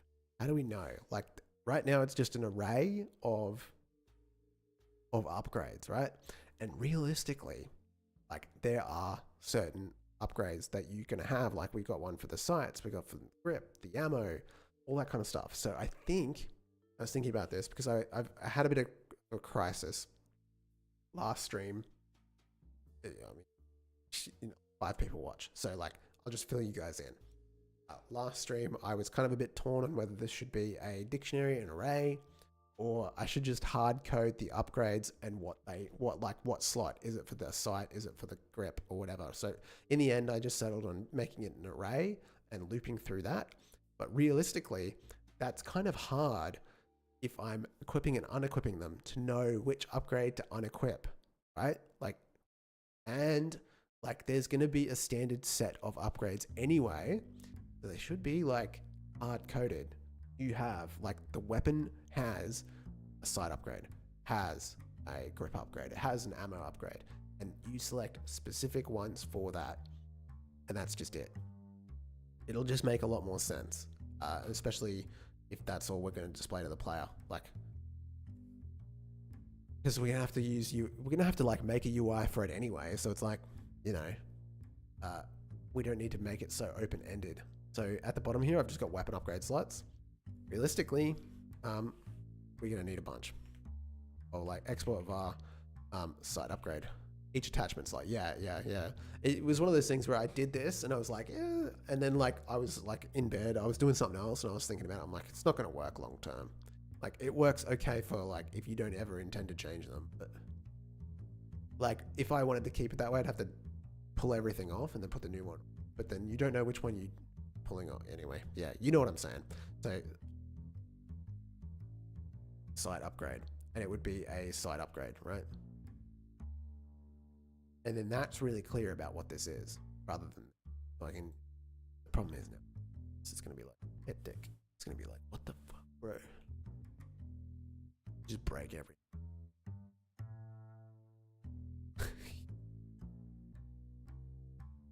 We can go to the weapon manager, we can go to the current weapon, and we can down to here, and it's got a sight upgrade, and then we can just like, I'm not going to put anything on it, right? It's not going to have one. I would make it a variable for each I mean, either a or variables, dictionaries or yeah, dictionary could work too, because then we can look it up by the key, right? It would either or, it's the same, but like, at the end of the day, I think making it clear like this is really nice. We'll see, maybe I'll change it to a dictionary. Next stream, I change it to a dictionary and have to troubleshoot that. So this variable doesn't exist anymore. There's only 3 times I talked about it. Okay. So,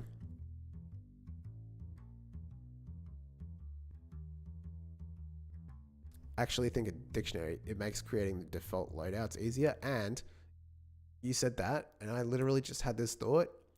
How is the UI going to be able to tell the weapon manager what upgrade it's wanting you to change, right? So on this callback, so when we actually inspect the weapon, we're passing like the current weapon, but what we really need to pass is probably the string reference to the upgrade, right? And the like current upgrade or the current weapon or whatever it is, so that when it calls back, it can say, hey, this is the one you changed, right? Yeah. So it needs to know, like there needs to be like some kind of constant that it can refer to both directions. So dictionary is probably best. Have to be consistent, which is fine. That's never really been that much of a challenge. So let's change that again. Weapon upgrade? No, we want the weapon resource. I need to subscribe so I don't show up 2 hours late. Subscribing ain't gonna help you. You like the video. That's how you do it. Well, subscribing will help, but interacting with it is... the YouTube algorithm is crazy. You could be subscribed to someone and never know they post a video. It's all about how often you interact with that. But welcome back to the stream, Ali32bit. How are you? Okay, so let's get back on track. we're getting into the swing of things. We spent like the first hour and a half sort of messing around and just chatting, which is fine. I love it. But now we're getting down to business. I need resources.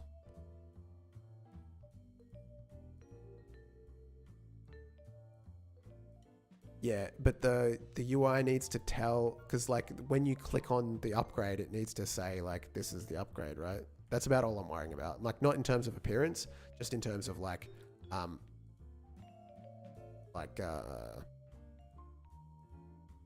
in terms of information. So instead of this being an array, this becomes a dictionary, and then we come down to this and we add a key and it's a string.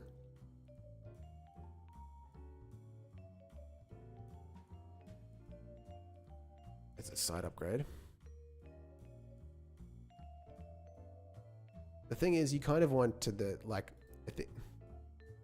tricky part is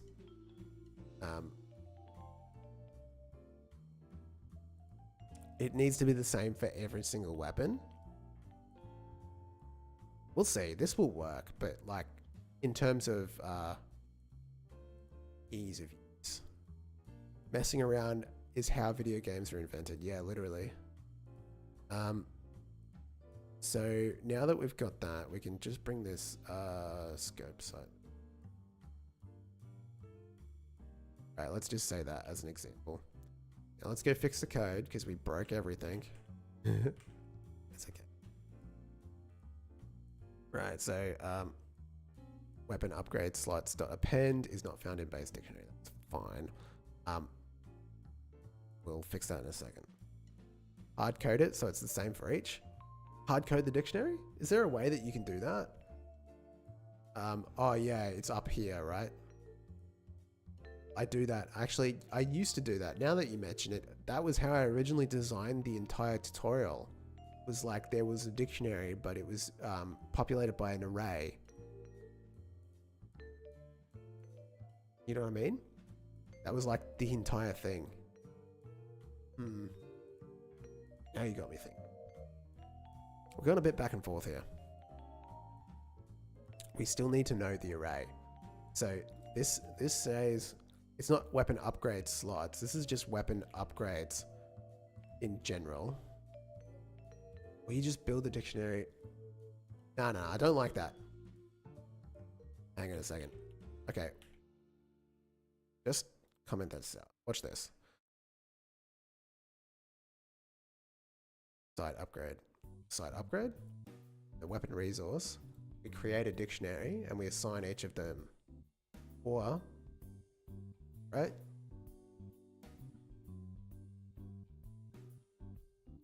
So you could go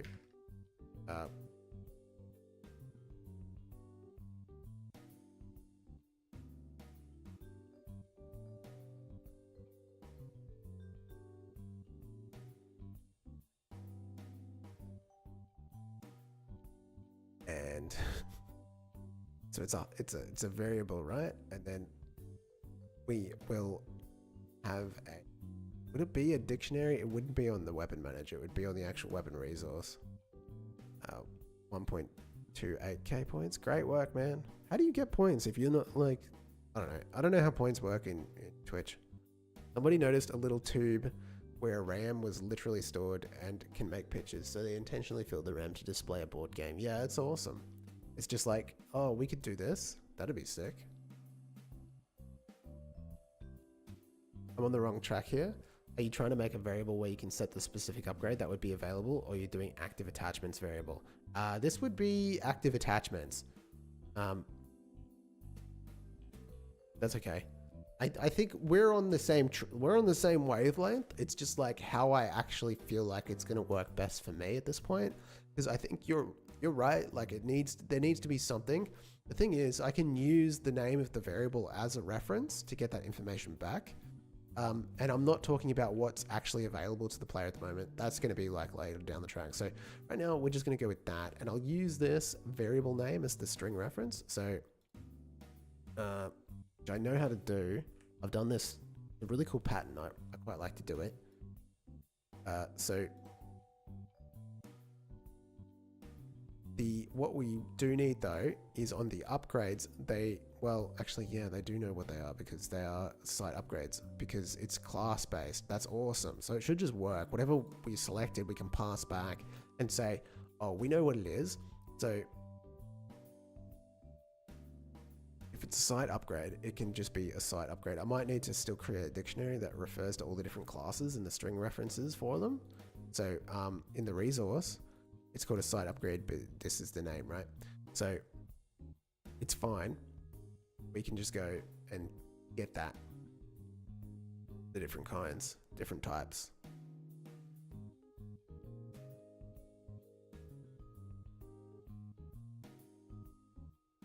The upgrade comes back and we can go get. Yeah, I'm gonna need something from the resource.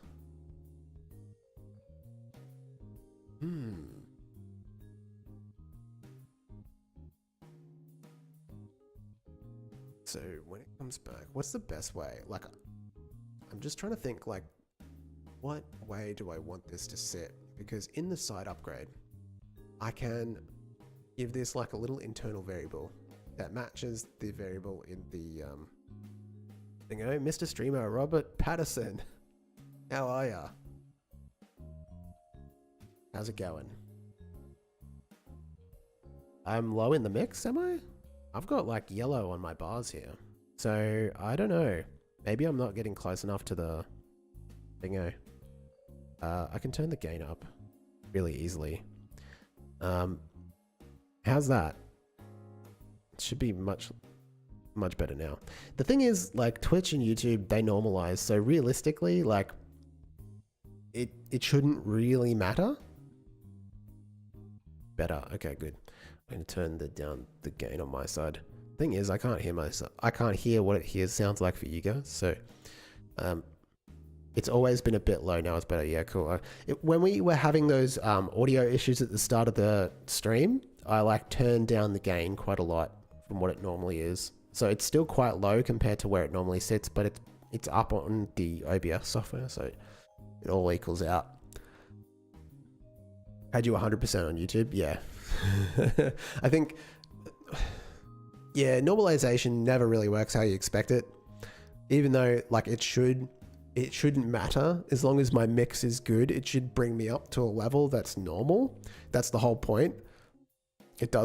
Yeah, I know it does matter, but like YouTube and Twitch and like most streaming softwares, most video software services use something called normalization, which is like, they'll bring this up to like an acceptable level. So like, they'll look at it at the wavelength and they'll be like, yeah, okay, we'll make this one louder. And if someone, like, if I turn this right up, then like it would just get crunched down or whatever. And it's supposed to make it so that everyone sounds the same, even if your levels are a little bit lower or higher or whatever. But I guess there's still nuances. I know what it is. I've never really mastered it because like it matters a lot when you're making music. Volume of 40%. Oh, okay, yeah. See, like I'm way lower in the mix, even though like they're supposedly meant to be doing normalization. Hey, Goosefat, you found the icons. Yeah, some other streamers are really loud though. Yeah, because they know that Twitch will just turn them down. So they just go for it. Like I try to set, like this is sitting negative 10 dB, which is fine. Like I'm peaking a little bit. I can tell in the sound of my voice, but you know, whatever works. I mean, a lot of it is also like placement to the microphone, if you know what I mean. Like if I get really close, then it's going to be louder. And if I pull away, it's going to be quieter. Yeah. So sometimes I just forget on my positioning, which is my bad too. So I'm not perfect when it comes to mic placement and all that kind of stuff. Hey, okay. Okay, so how are we going to know that we are doing a site upgrade if we select a site upgrade? And I guess we're just going to pass around strings because that's kind of what you do. Goose fat. What is that emoticon? Mr. Streamer, have you ever thought of making a classic point and click game? Yeah, I wanted to make like, I had an idea for a game which was like sort of a mix between point and click and like turn-based action game where it was like you played a detective on a spaceship or like a what are those things called? They're like, it's in space, but it's a habitat. You live there, like in orbit on a planet, and like you were solving a crime, but also there was like, you know, underworld people that you had to fight against and stuff like that. It's just very complicated. A lot of writing, and I'm not a very good writer, so I just didn't go ahead with that idea. I guess I'm just gonna do like a reference var upgrade type, whatever. Writing is super tough, yeah. So it's like it would be a fun game, sure, if I could pull it off, which I probably can't, not at my level.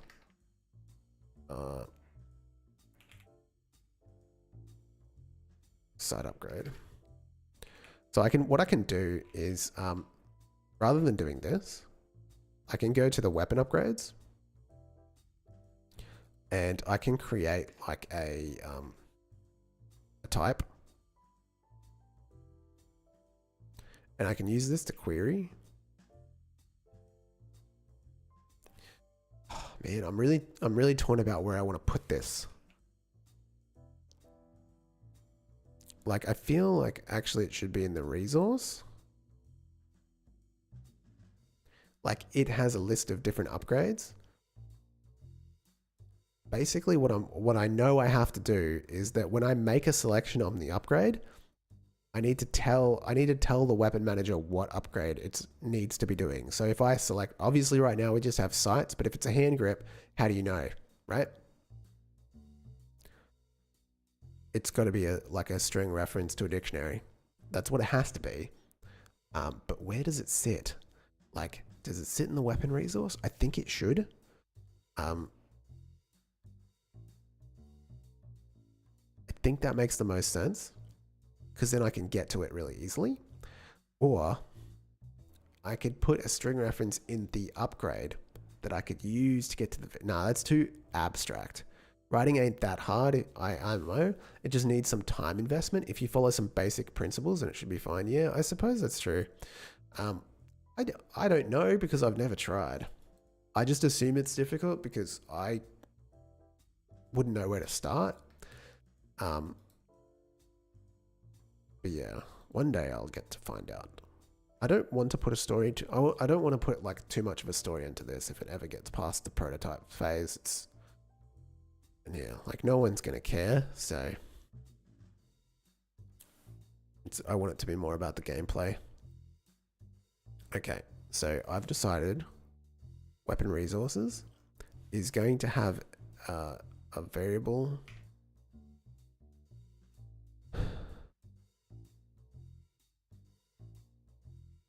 How much time do you leave for game dev per week? At the moment, it's 9 hours per week. Not much. Yeah, so I'm doing like three-hour streams per week, and I don't do much outside of the stream. Sometimes that's different. Sometimes I do it every day. Like it just depends on the moments, the time of the year, the motivation. So like in some moments, I've done it for like 5 hours a day, every day, like after work. You know, like I'll have dinner, I'll spend some time with my wife, and then like 7 o'clock, I'm in here and I'm like doing it. I'll wake up at 5 a.m. every morning and for like an hour and a half, I'll be doing it. But like at this moment, it's not like that. So it just depends. Oop, hit the camera.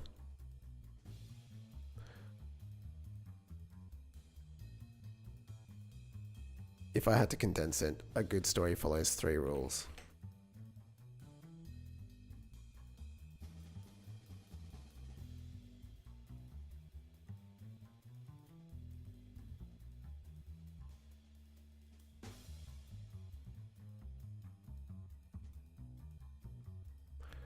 Site upgrade.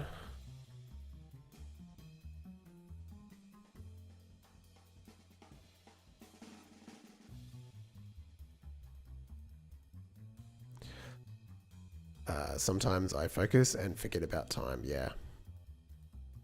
It is just, it comes and goes. Like sometimes the passion is really there and I'll be working on it all the time. And then sometimes it's just not, and there's other things that you're more interested in. Like if it's your hobby, that's just natural. So right now I'm doing about 10 hours per week, which is quite low for me. I don't know what you just posted, Goosefat.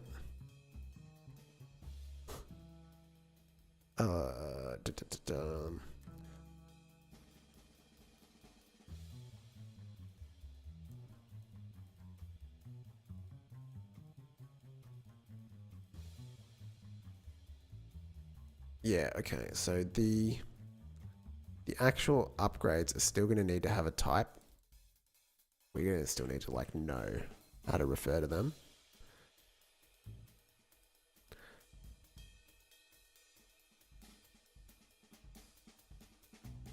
Or can you get... No, you can't. I was going to say, you can get the class as a string, but it doesn't... It goes to the top level string. So it'll come back as resource.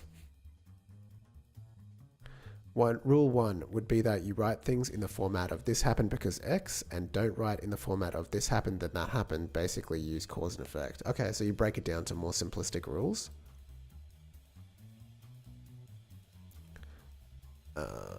Weapon upgrades. Upgrade name. And then we want an export. I think it's export enum, right? We can make a list.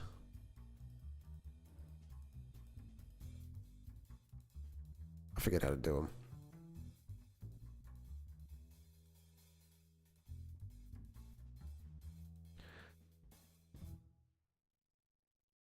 Why does it always do that?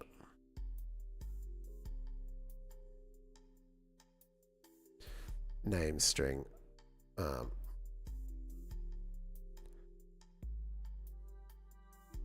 So basically this is what I want to do.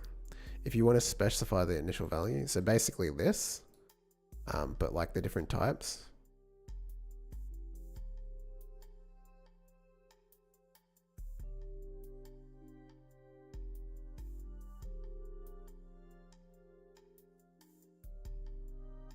You can export a name by writing the name after that in the initial variable. Yeah. So you go like, I don't know why it always slips my mind when I do it. I know you can, but it's like, you have to look it up every time. It's just part of the game sometimes. And we'll do like this small. We just need it to match the variable name. There's just one at the moment, but I guess I'll do two just for the sake of it. We'll just go ammo upgrade. And then is it like this? And then we make it side upgrade. It really shouldn't have a default like that. It doesn't need this. Go back to global scope because I've forgotten. Var. Oh, I need to give it a name. I'm such an idiot.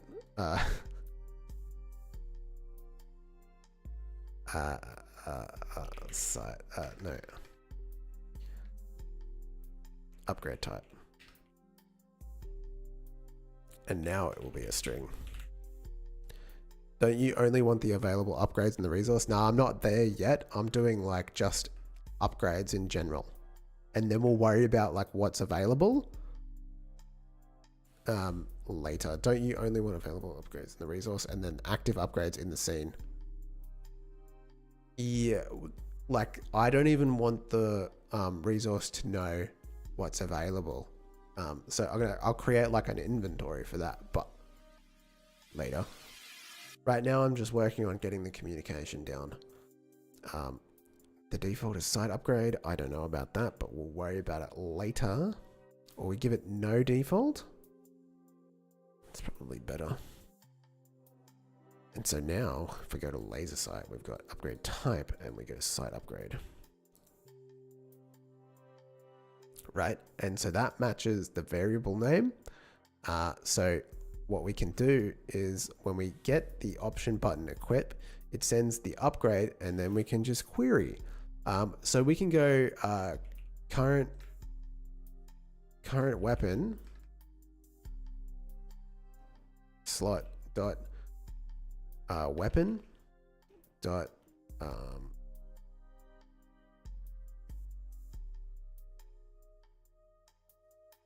it's actually set, and it wants the property name, and that's going to be in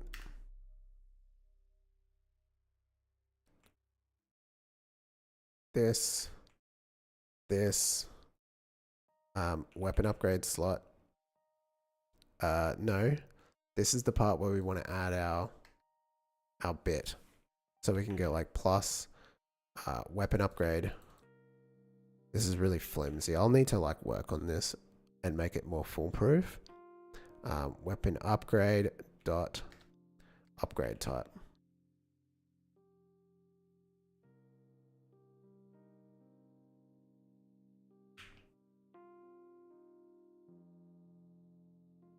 But it received 2.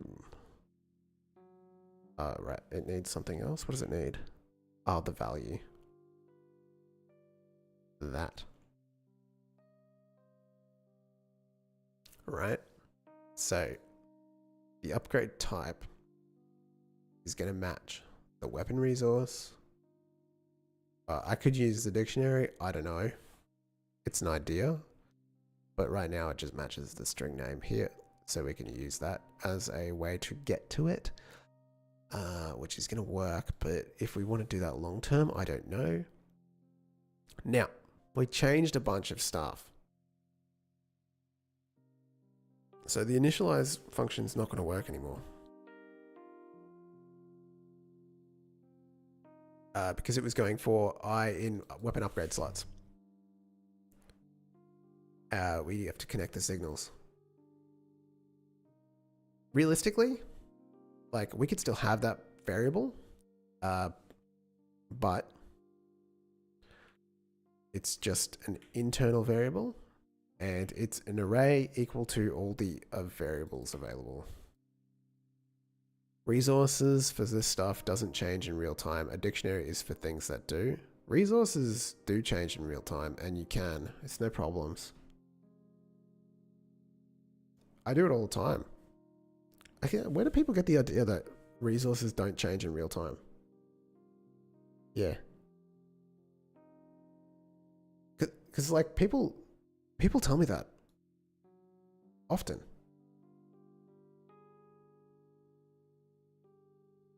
All right.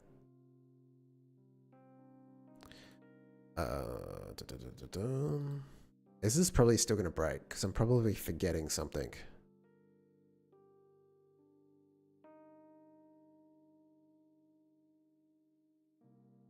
Oh, well, let's see what I forgot. Aim down sights.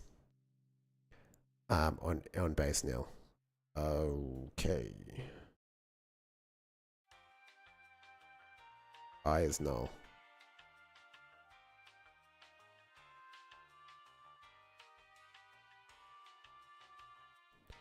I haven't added a sight upgrade. Alright. That's why. That's okay.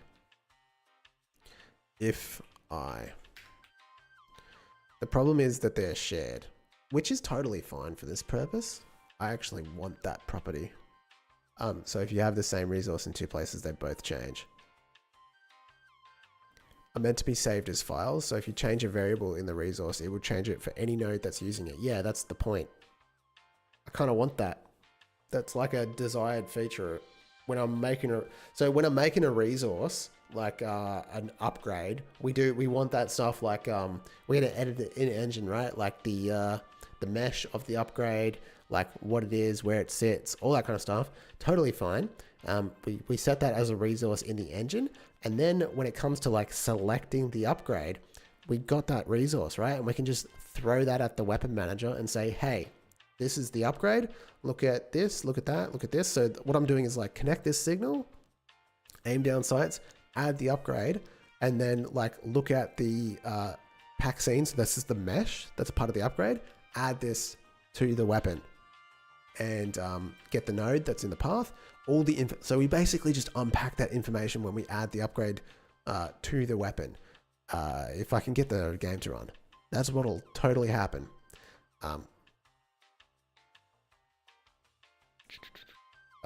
Yeah, totally. It'll totally work. It's happy. Non-existent function in base nil. I think the problem now. I'm pretty much correct. Awesome. Pretty much is good enough for me. Yeah, I'm not an expert. Obviously, I'll make mistakes just like any other person. I was wrong about resource saving. Trust me on that one. I was trying to use them as a save, but it wasn't working. All right. So problem. If it's an empty, then it's a problem. So I mean, realistically, I just need to go if I just need to check that it exists, and if it doesn't, don't do it. I don't like that. I'll have to look at that later. Okay, we're running. I still expect it to crash. I'm getting errors in the debug.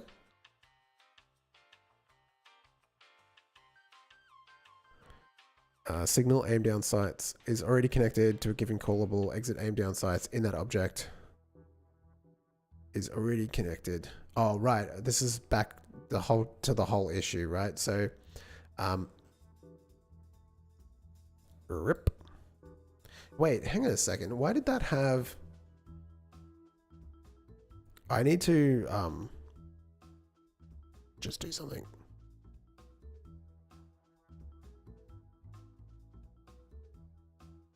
Just hang on a second. I was playing around with saving and loading, and it's messing up with our testing.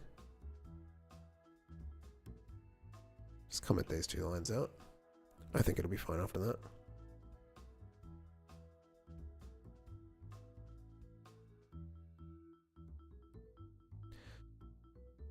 I mean, it's not really, because why does it have that resource on it?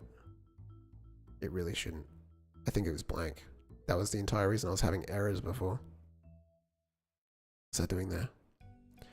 Bro. Current weapon. The side upgrade is empty, but it has a... Okay. Is that just on it by accident? Blaster eye. Barrel in sight. It's not there. Interesting. That looks right.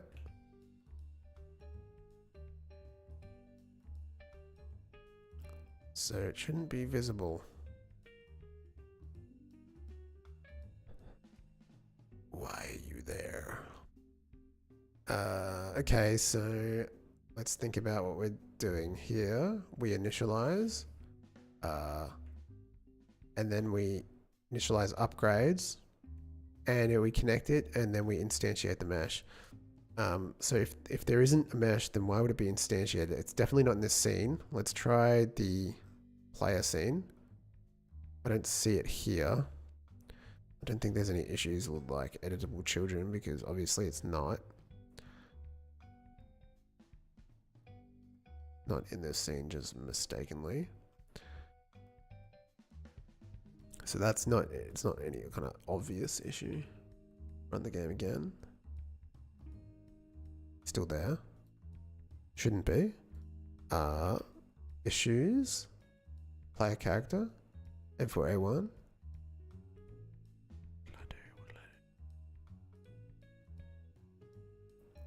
M4A1. M4A1. I added it to... I know what I did. I did something like sub container. What did I do?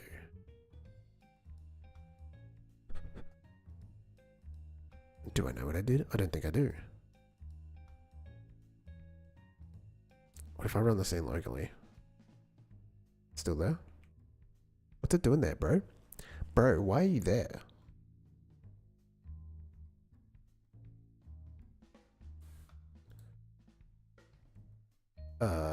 what about if it's like the blaster eye, but it's just like,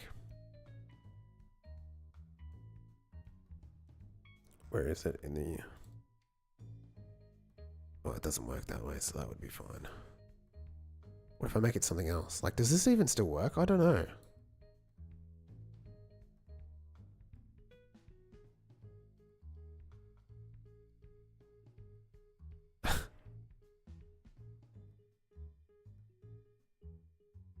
What?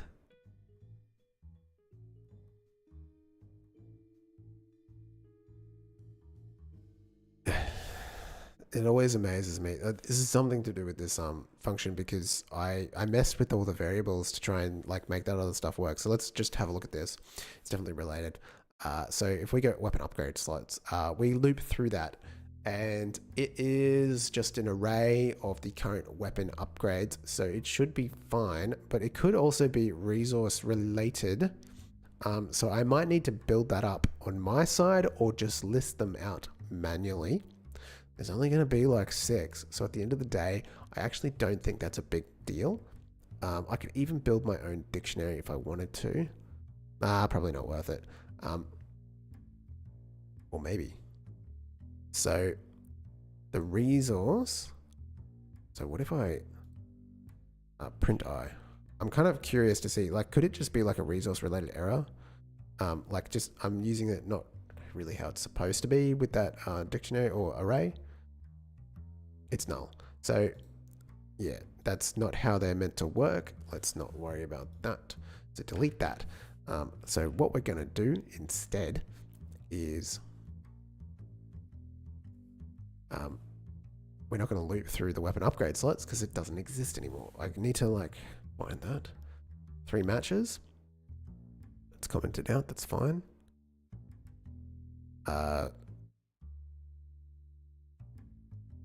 This is not as important piece of code as it is now. Like, we might not need to do this because now we have a very clear idea about what handles what input. So I might just remove this entirely and we'll just patch in something here. What I want to do is connect the signals. Now, I'm connecting aim down sights and aim down sights release. Now I can just get the sight. So I can go like, so I can go to the slot. It's really probably just going to be like a list. So it'll be like slot dot weapon dot sight upgrade, right? And then it's just like dot aim down sights dot connect. Like it's just going to be a big long list of different signals that we need to connect. Like this, right? At the end of the day, that's all it's going to be. Like it's way clearer if it's just done manually. I know it's not like elegant or like slick. It's clear and it works. That's the main thing. And then we just need to add the upgrade. Now, the upgrade gets an upgrade. And we go through and so we might still need to build a list of available upgrades for the current weapon, but we can do that in real time. I'm just trying to think, like, what's the most efficient way? Because this is still like, we could call it on each individual site upgrade, or we could call it on, so right now it's the only one, so I know this will work. All right. Hit play. And well, we've got the right upgrade. That's the main thing. We're not getting any input. That's okay. We'll come back to that. Now, theoretically then, all things considered equal, these functions should work. So let's just test that out. Probably it won't. I'm probably forgetting something. Let's have a look. No, no. Nothing. That's all right. Let's check the debugger. Okay, so we're still getting those issues because I keep forgetting that my current problem is that if we get an upgrade, we have to deregister. So we've got the initialize. We also need to like remove. So like we need to go create a function. I'll do it right here. Remove upgrade, I guess.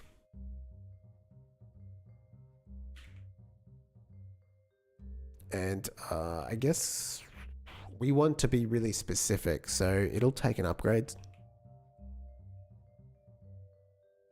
which will be a weapon upgrade.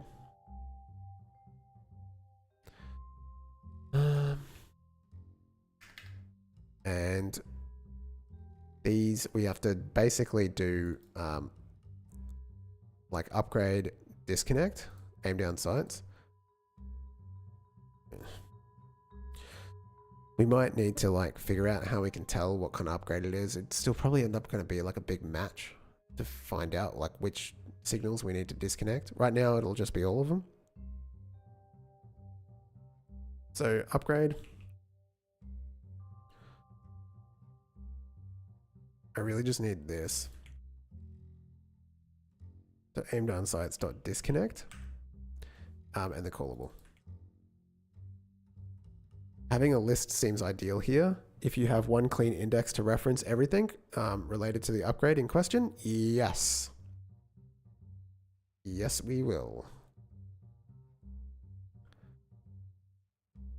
And then we can just pass in the upgrade that we're actually targeting.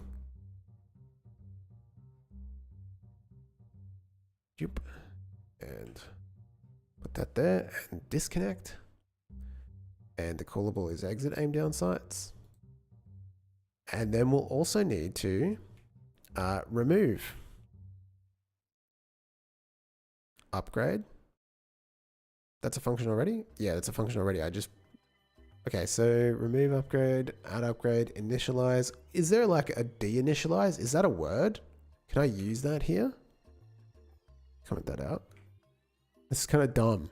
Like an English related question. Like I said before, one of my biggest weaknesses is naming. Can you de-initialize something? Okay, good. Great. This is going to be called de-initialize upgrade, and then we'll create a function called remove upgrade, because one does the signals and the other does the mesh.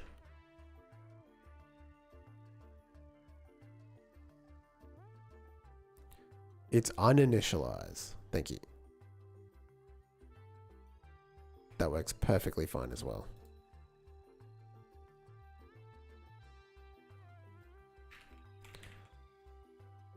Remove upgrade. And it's an upgrade. Let's just copy that whole thing because that's what we're going to do here. And we're going to pass through the upgrade. And it's basically this exact thing, but we just need to remove the item. So we are going to get the upgrade dictionary. We don't need to instantiate the mesh, but we do need to get the node path for the upgrade dictionary, and then we just need to remove the child. So we can get node dot get child.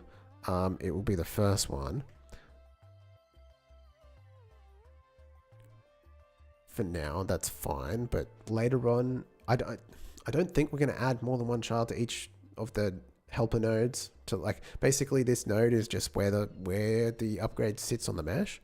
So that's fine right now, but like for later, this might need to change based on the model. Just be aware, and then we can just queue free.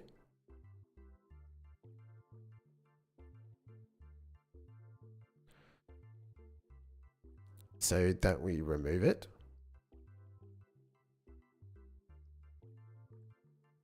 Okay, great. So now we can call uninitialize upgrade. right before we equip the upgrade. So we get the slot, and we actually have to call that before we set it. So we uninitialize upgrade, and it wants the upgrade. So that's actually the current weapon slot. It's a side upgrade type. This is the list here, essentially. We're just going to append that so that we can get the exact variable in the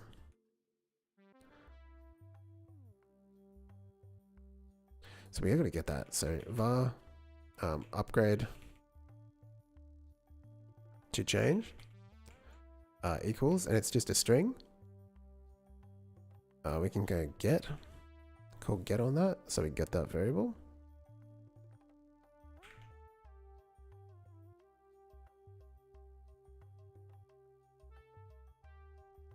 And then uninitialize expects something, and we get that. I'm fairly confident in the syntax here, but I do want to see what that outputs.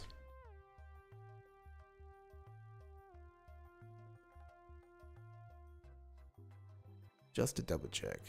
All right, let's see how much I fucked up.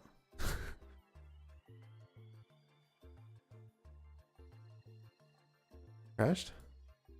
Invalid index get down sites. Okay, so it still did output null. It's null. Okay, so I didn't actually succeed in the syntax there.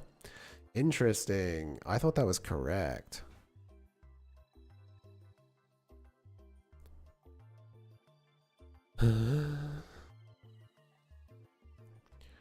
Isn't that how get works? It's get indexed. I'm using the wrong function. My bad.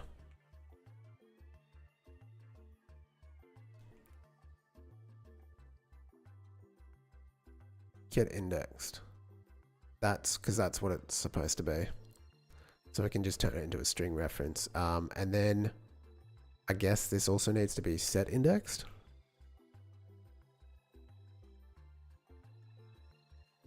All right. Try again. A. That's what I'm talking about. And now we just have to... Dude. Hell yeah. That's how we do it. And then we can just change it. So easy.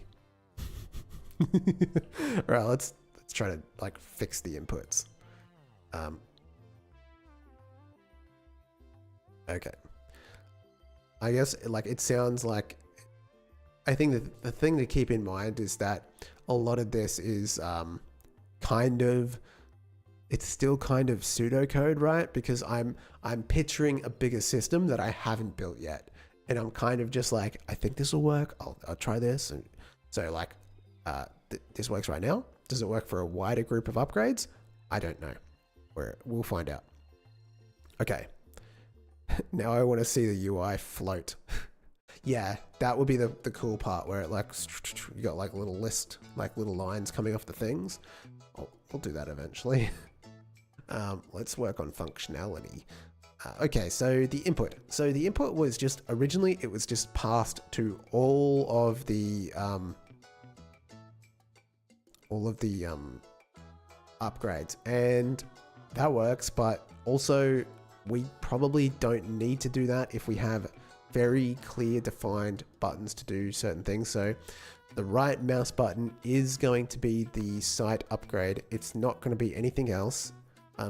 If there's like an attachment for a grenade launcher, it'll be some other button. Always nice when the code works and you know why. Yeah. So I think I'm safe to just go ahead and hard code the input here rather than just passing the input onto the upgrade to see what it does. I think. So what I can do is we can go if event dot is action pressed ADS.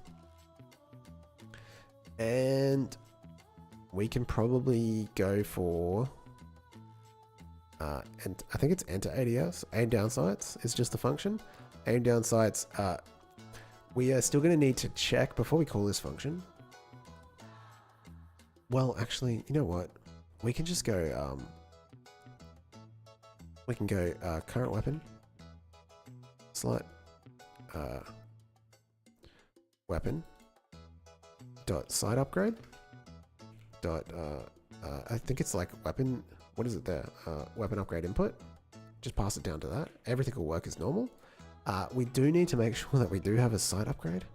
So let's just go, if we have a sight upgrade, then pass that on. If we don't, then don't. And then same as if event. Realistically, you probably won't have more than one side function to a gun, so hard coding seems fine. Yeah. I think the problem I had was like, there's a couple of games where you can have the right click do a couple of different things, but like, it just depends on the game you make, right? And for us, I'm going to say that the right mouse button will always do aim down sights. My internet refused to work. Damn. I know that feeling, and it's not fun. Released ADS. And we just pass it on. This is kind of like, we're just bolting onto like stuff that I already know works. We could just like put this into the functionality of the function called aim down sights later on. But right now, this is fine. Let's see how it goes. Alrighty. Okay.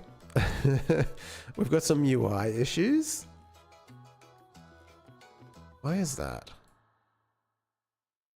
Let's not focus on it too much. Let's change to the scope. And now it's a scope. Obviously there's no animations, but like it is behaving like a scope. Theoretically that's because the mesh is drawn on both layers, but I don't know. It's definitely not. So what about the camera? It's drawing both layers, that's why. There we go. Better. All right, yeah, so like obviously I've got a very basic aim down sights. We'll improve that. But we can in fact switch to a scope and have it behave differently based on what it's attached, which is really good. So the next step is really going to be expanding. So let's say next stream, let's try to change, let's create a new type of upgrade for the ammo. Say we make the ammo like a bigger container, you know, like you can have an extended clip or something like that. Oh, actually there's hand grips attachments for this model that I've borrowed. So like, let's work on a hand grip, which will be a lot more complicated in terms of like changing the behavior of the weapon. Explosive ammo. Yeah, we can do that maybe later. We will have like, I guess in terms of upgrades, we're going to have like sights, hand grips, whatever, shoulder mounts, ammo for sure. Anything else? I have to think of like some, it's meant to be fun. It's not meant to be serious. So like, yeah, we'll see. We'll see what we can come up with. The animations on this is so bad. It's just for demonstration purposes. All right, that's awesome. Okay, we did it. We did it, boys. Oh, those upgrades. Yes, those upgrades. I'm sorry, Mr. Forgettable. You came back and I'm just about to leave. That's my quota for the day. Actually, wonder when you will tackle asset loading. Yeah, that's challenging. We'll see. We'll see when it comes together. Do you mean like just loading in assets on the fly rather than having them set in the resource or whatever? I'm not 100% sure what you mean. I get a fair idea. Like PUBG? Yeah, kinda. It's been a long time since I played PUBG, so they're kind of just attachments and stuff. Just in time to raid the raid and ending stream. Oh yeah, that was pretty funny. It happens, I guess. Can't get them all right. Is there anything we were gonna watch before we like get out here? We can do some React before. I've done my 3 hours of game dev. I mean, realistically, let's be honest, it was only 2 hours of game dev because I freaking I bummed around for like. Yes, having stuff directly load in will cause stutters. It has to be done on a different thread. You are 100% correct. Oh, what's Seb up to? It's muted. I started with a thrift shop frame, then using a projector I traced out the map and cut it out with foam board. Then painting in the oceans, carving out the rivers with a hot end, and building a base for our mountains. Dude, how cool is this shit? I've never done it, but I always think it's really cool. Cast a ton of these out of resin. I like have so much respect for the people that create like real life models for like D&D. And painting all of our land masses, adding in the snow, painting up. This is probably really quiet. Building out Ba Sing Se before finishing up the. I just realized it's like way lower in the mix. Hang on a second. But yeah, I have like so much respect for people that like create real stuff as a thing that makes it easy, but you still need to program some timing. Yeah, it's a good point. The paint job. Then for my favorite part, mixing up some resins to pour out our oceans. Taking my time to really get this down into all of our rivers before gluing down a heap of flocking to represent the forests, and finally painting in the lava of the volcanoes, leaving me with a hyper-realistic 3D map from Avatar: The Last Airbender. Like, did he just do this for a short? Does he have like the entire... Oh yeah, he does have the entire video.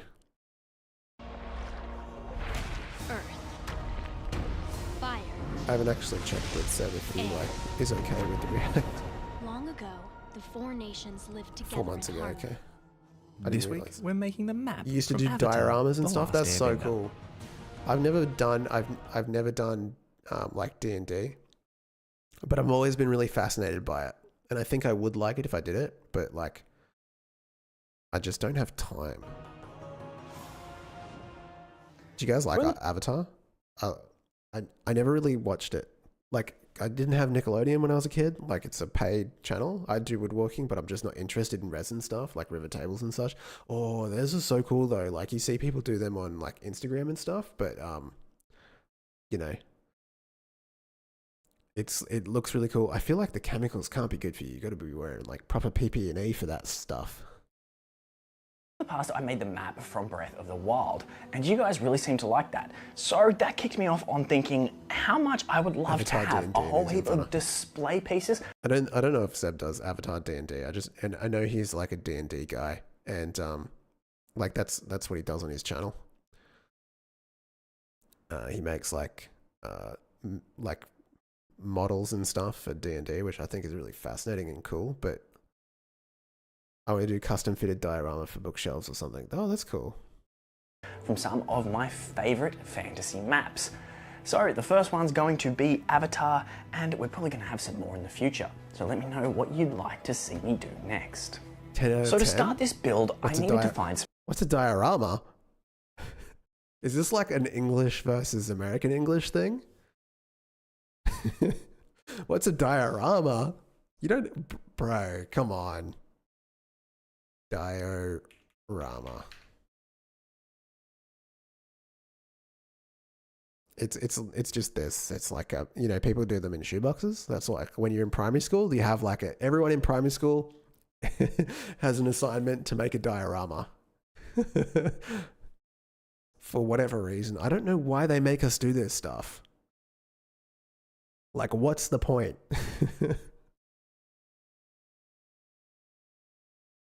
That's really cool.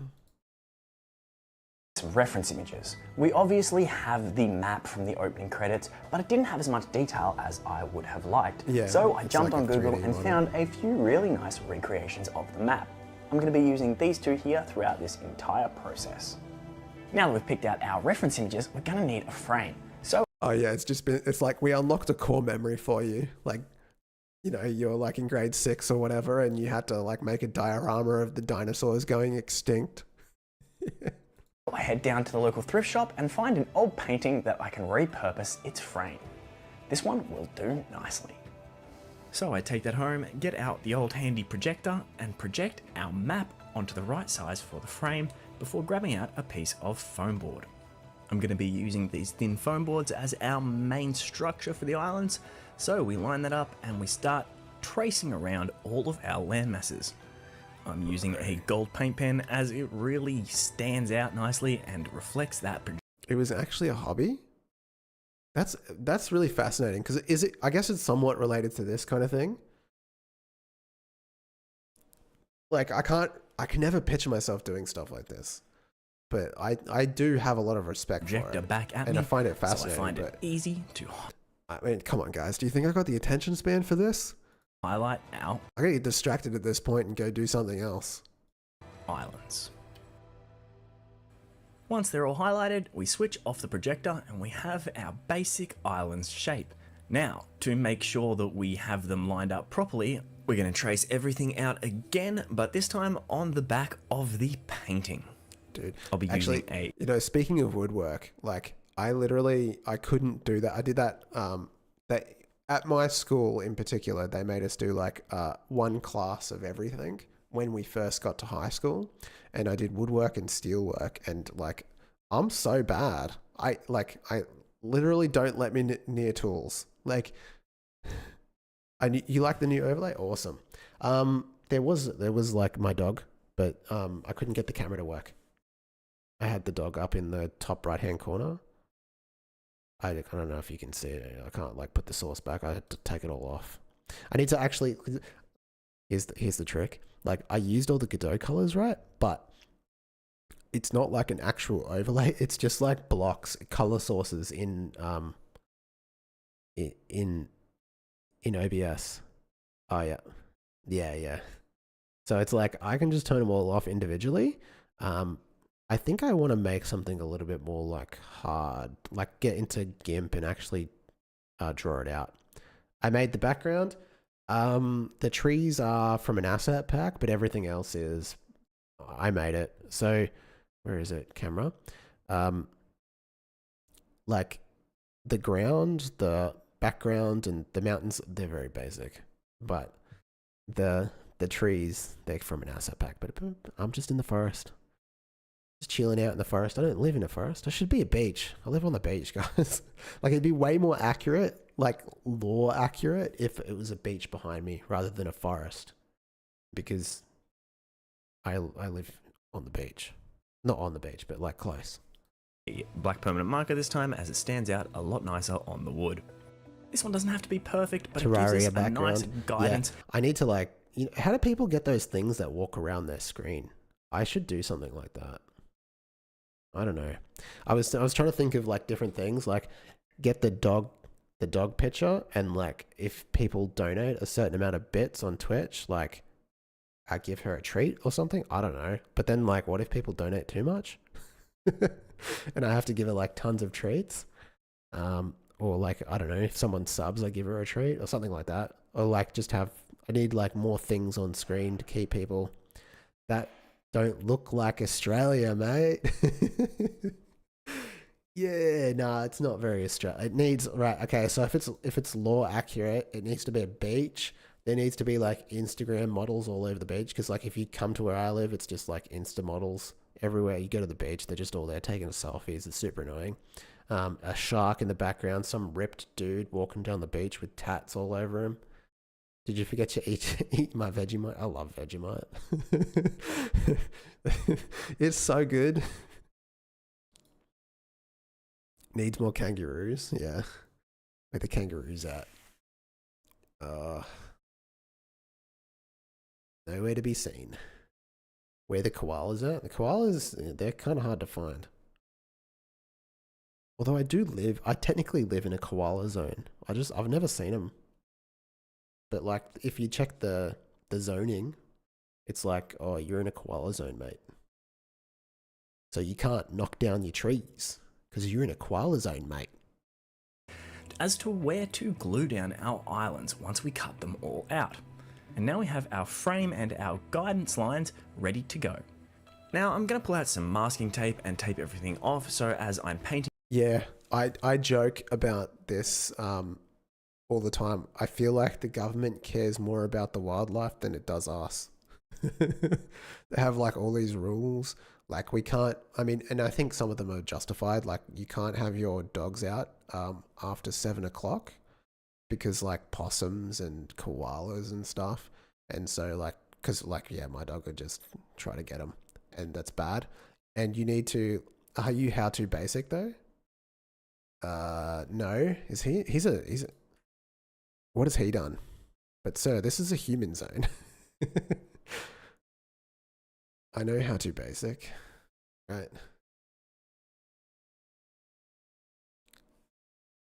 Painting everything, we don't make a mess of the frame. And now to start cutting. This is by far the longest and most tedious part of this build. I cut out every single one of these islands and it can take a while. Once each piece has been cut out, we'll put down some craft glue, spread it out, and glue that island in place over our guidance marks. There is a lot of cutting in these kinds of builds. There's probably other ways you could go about it with clays or foam clay or something like that, but I know that, well, I mean, if you type in how to basic, right, it comes up, right? Face reveal. Distraction time, 6 years ago. I don't think I've seen this video.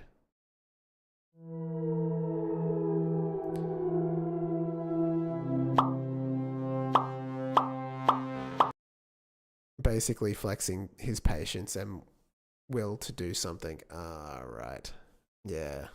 Anyway, I shouldn't get distracted. Just react to one thing. Water.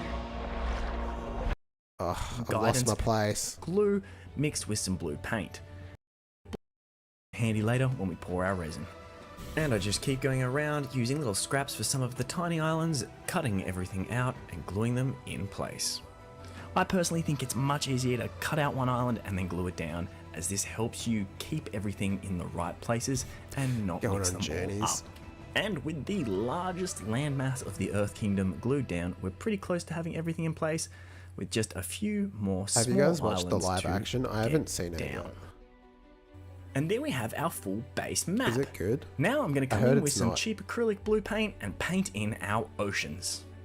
Starting with a big broad brush and then coming in with a smaller brush for all of the details around our islands. And now I'm going to flip over. This is just like real life, but like it's like making a 3D model, but in real life, and it's just like, it just seems like, I don't know, it's like Our respect. board and come in with some I could hot not do glue this. around the edges of our frame and backboard. Ultimately, this is going to be useful later on to stop any leakage of resin, but I'm also going to be giving the entire base a coat in a watered down glue mixed with some blue paint. This will dry a lot more transparent, and I'm hoping it's going to help to hold all of these islands in place. So that bit of glue on the back will just stop anything from leaking through, hopefully. And once that has a chance to dry, it comes out nice and transparent with a little bit of a glossy base. Some of that thicker stuff needs a little bit more time to dry, but it's good to go. Now I'm going to grab out this hot tip and melt away all of our rivers. You could cut Dude, the this is a long video. I've got problems. Sorry, watered down glue. You can water down. Yeah, dude. I mean, if it's water-based glue. I mean, if it wasn't water-based, then you couldn't. But if it's water-based, then it's fine. You know what I'm saying? That's like easy. Easy peasy. these in. You know, I put glue on my floor one time. I was doing the flooring in my house, and I had to grind up the concrete. And the thing is, when you like take your flooring off and you grind back the concrete that's below it, it creates a lot of dust, and like you can't really live in it. But you can put glue on your concrete. Need to up the vid speed. Why are you stressing, bro?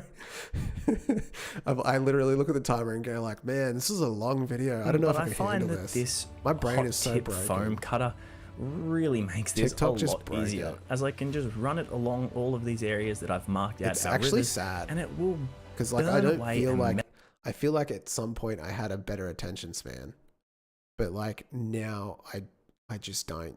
melt down into our phone, I blame giving us a nice, social media. deep groove. And we continue this over our entire map everywhere that our landmasses have a river. Now, I don't want the entire landmass to just be flat, so I'm grabbing out some foam clay and I start placing that around all of the landmasses, particularly trying to build up areas that I know I want to have cliff faces. By spreading this over most of the board, we get a nice bit of random differentiation, which helps add to that realistic landmass. I'm also Sculpting, using it but to in add real some life. more gradual curves onto some of our edges for a bit more of a beachy look. I take my time with this, going around every single section that I can and adding in as much variation and detail as I can be bothered with, if I'm being honest. Yeah. And then we leave that to dry. So the map's starting to come together, but we need mountains.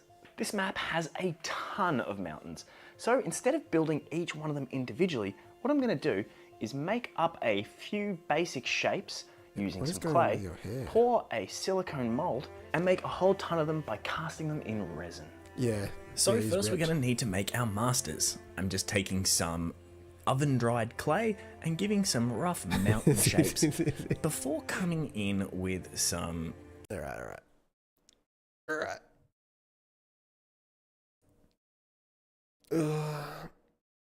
He makes some mountains. The short was better. This is me. Cliff highlights. What is going on here? Differentiation in the water and help drive our view to the It center. looks so good though. Also, there's a few sections that have completely covered over the smaller islands that I put in. Oh, he should have done a time lapse.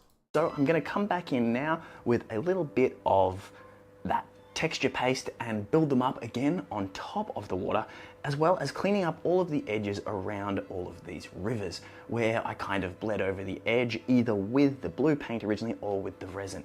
But what do you do? Like? Do you hang this in your house? I suppose it's got a lot of stuff hanging. I don't know. I couldn't justify it, but I'm like peak millennial grey, right? That's my house. It's got nothing in it. It's very bland. There was also a little bit of a leak underneath. This isn't the end of the world. We're just going to end up with a nice chunk of resin underneath there. Do you want it need to be 3D? Yeah, kinda. And absolutely coated this. Because like he put the resin on, so it's tape like to it definitely would have depth to it. dam everything in. So Yeah, time lapse home reno. let's get to the next I stage, should have shall done we? that with my. So I grab out that Tamiya soil effects again and start just putting little chunks over all of those islands that had been overtaken with the resin. Honestly, probably would have been fine without it, but I did want that extra little bit of texture poking out on top. Then coming around with a paintbrush and pushing all of these land masses around the rivers right up to the edges and covering up anywhere that we made a little bit of mess with paint or resin. After that, we're going to grab out that gloss Mod Podge and just start plonking it all over the corners And that'll give of it depth. our Yeah, that's resin. sick. Now it's time to drop in those elemental symbols that'll corner out our map, hit the entire thing with a jet lighter to pop any of the bubbles that are forming in the glue, and then coming in with a straw What it and went start up to blowing on global it to warming. Yeah, spread the these fire, bits the of glue fire out, tribe, give whatever them they're more called. of a rippled texture. They heated up the place Ultimately, too much. I put this stuff on way too thick, and you're going to see the results of that later on when I ended up removing all of this. But I'm going to show you it anyway in case it's an effect that you like for your build. So we glue each of these symbols in place in their relative corners, and then come in with a lot more of that gloss Mod Podge. I ended up pouring it out, which might be another reason it came out way too thick in the end, spreading it as evenly as I can, and then coming in and blowing it to get that rippled effect. And we'll give that a night to dry. Okay. So this has had about almost a full Nip slip. day to dry, and half of these pieces Dude. aren't going clear. I think I that's poured kinda cool, that though, 'cause glue it way gives it too like a thick, ripple. and to be honest, Like if I there's a don't wave, actually there's like like, the rippled foam. look over the rest of the board anyway. So what I'm going to do is get into here and start peeling this away. This is the best part about this, because if you don't like it, you can very easily remove it. So to each their own, but for me, I'm gonna peel this away and try and clean this up in a different way. I think it looks good, dude. Oh, that is so satisfying. You can wait to move a bit of whole ass 3D map.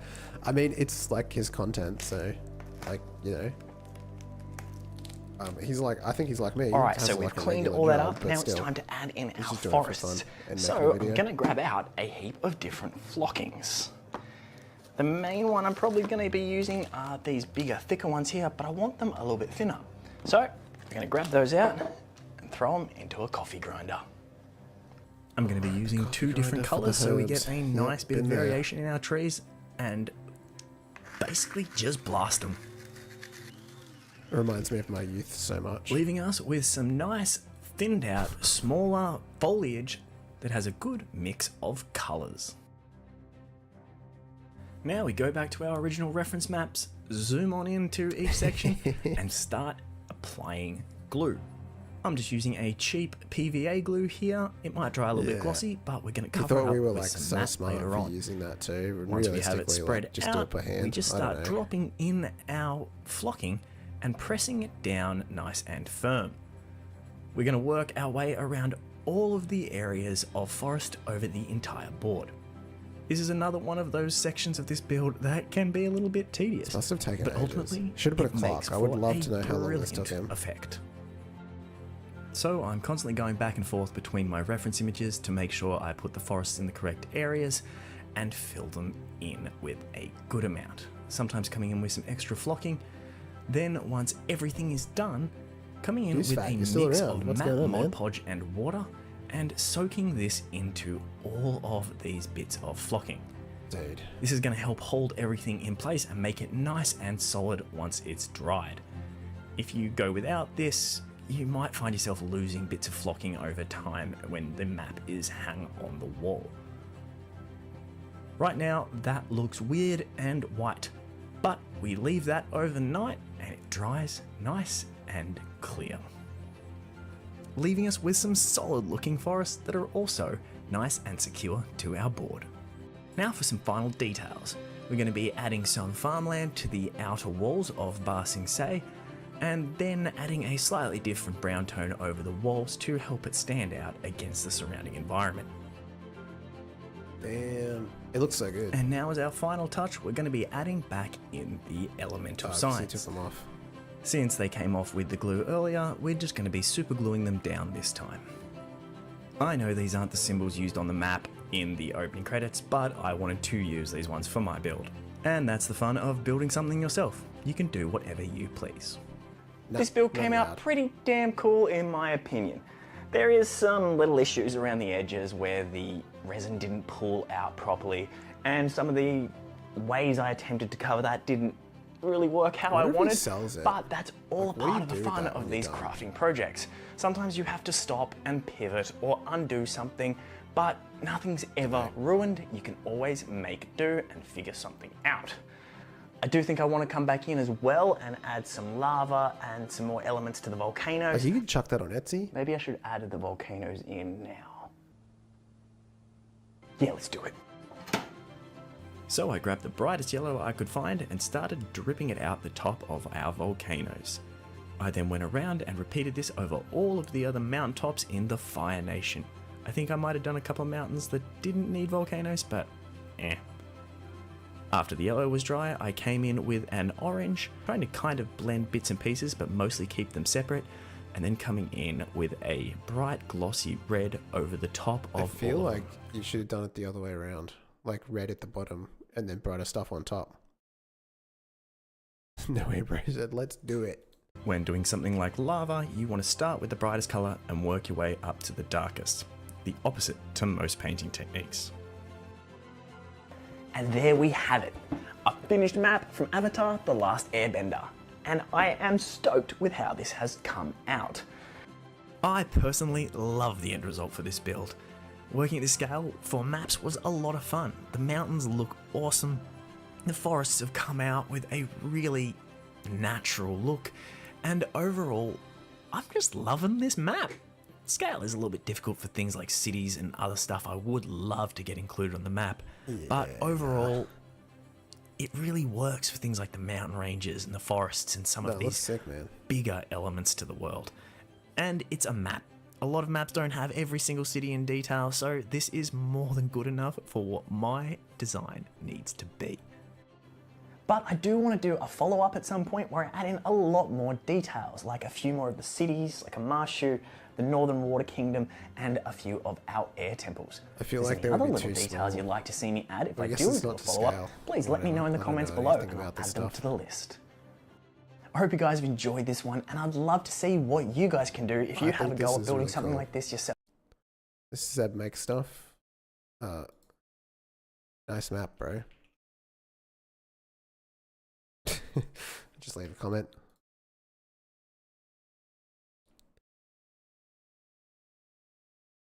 There's made out of wood now. I want it. Yeah. I was like, what do you do with this? Like, do you sell it? Do you, like, now that, like, someone makes it,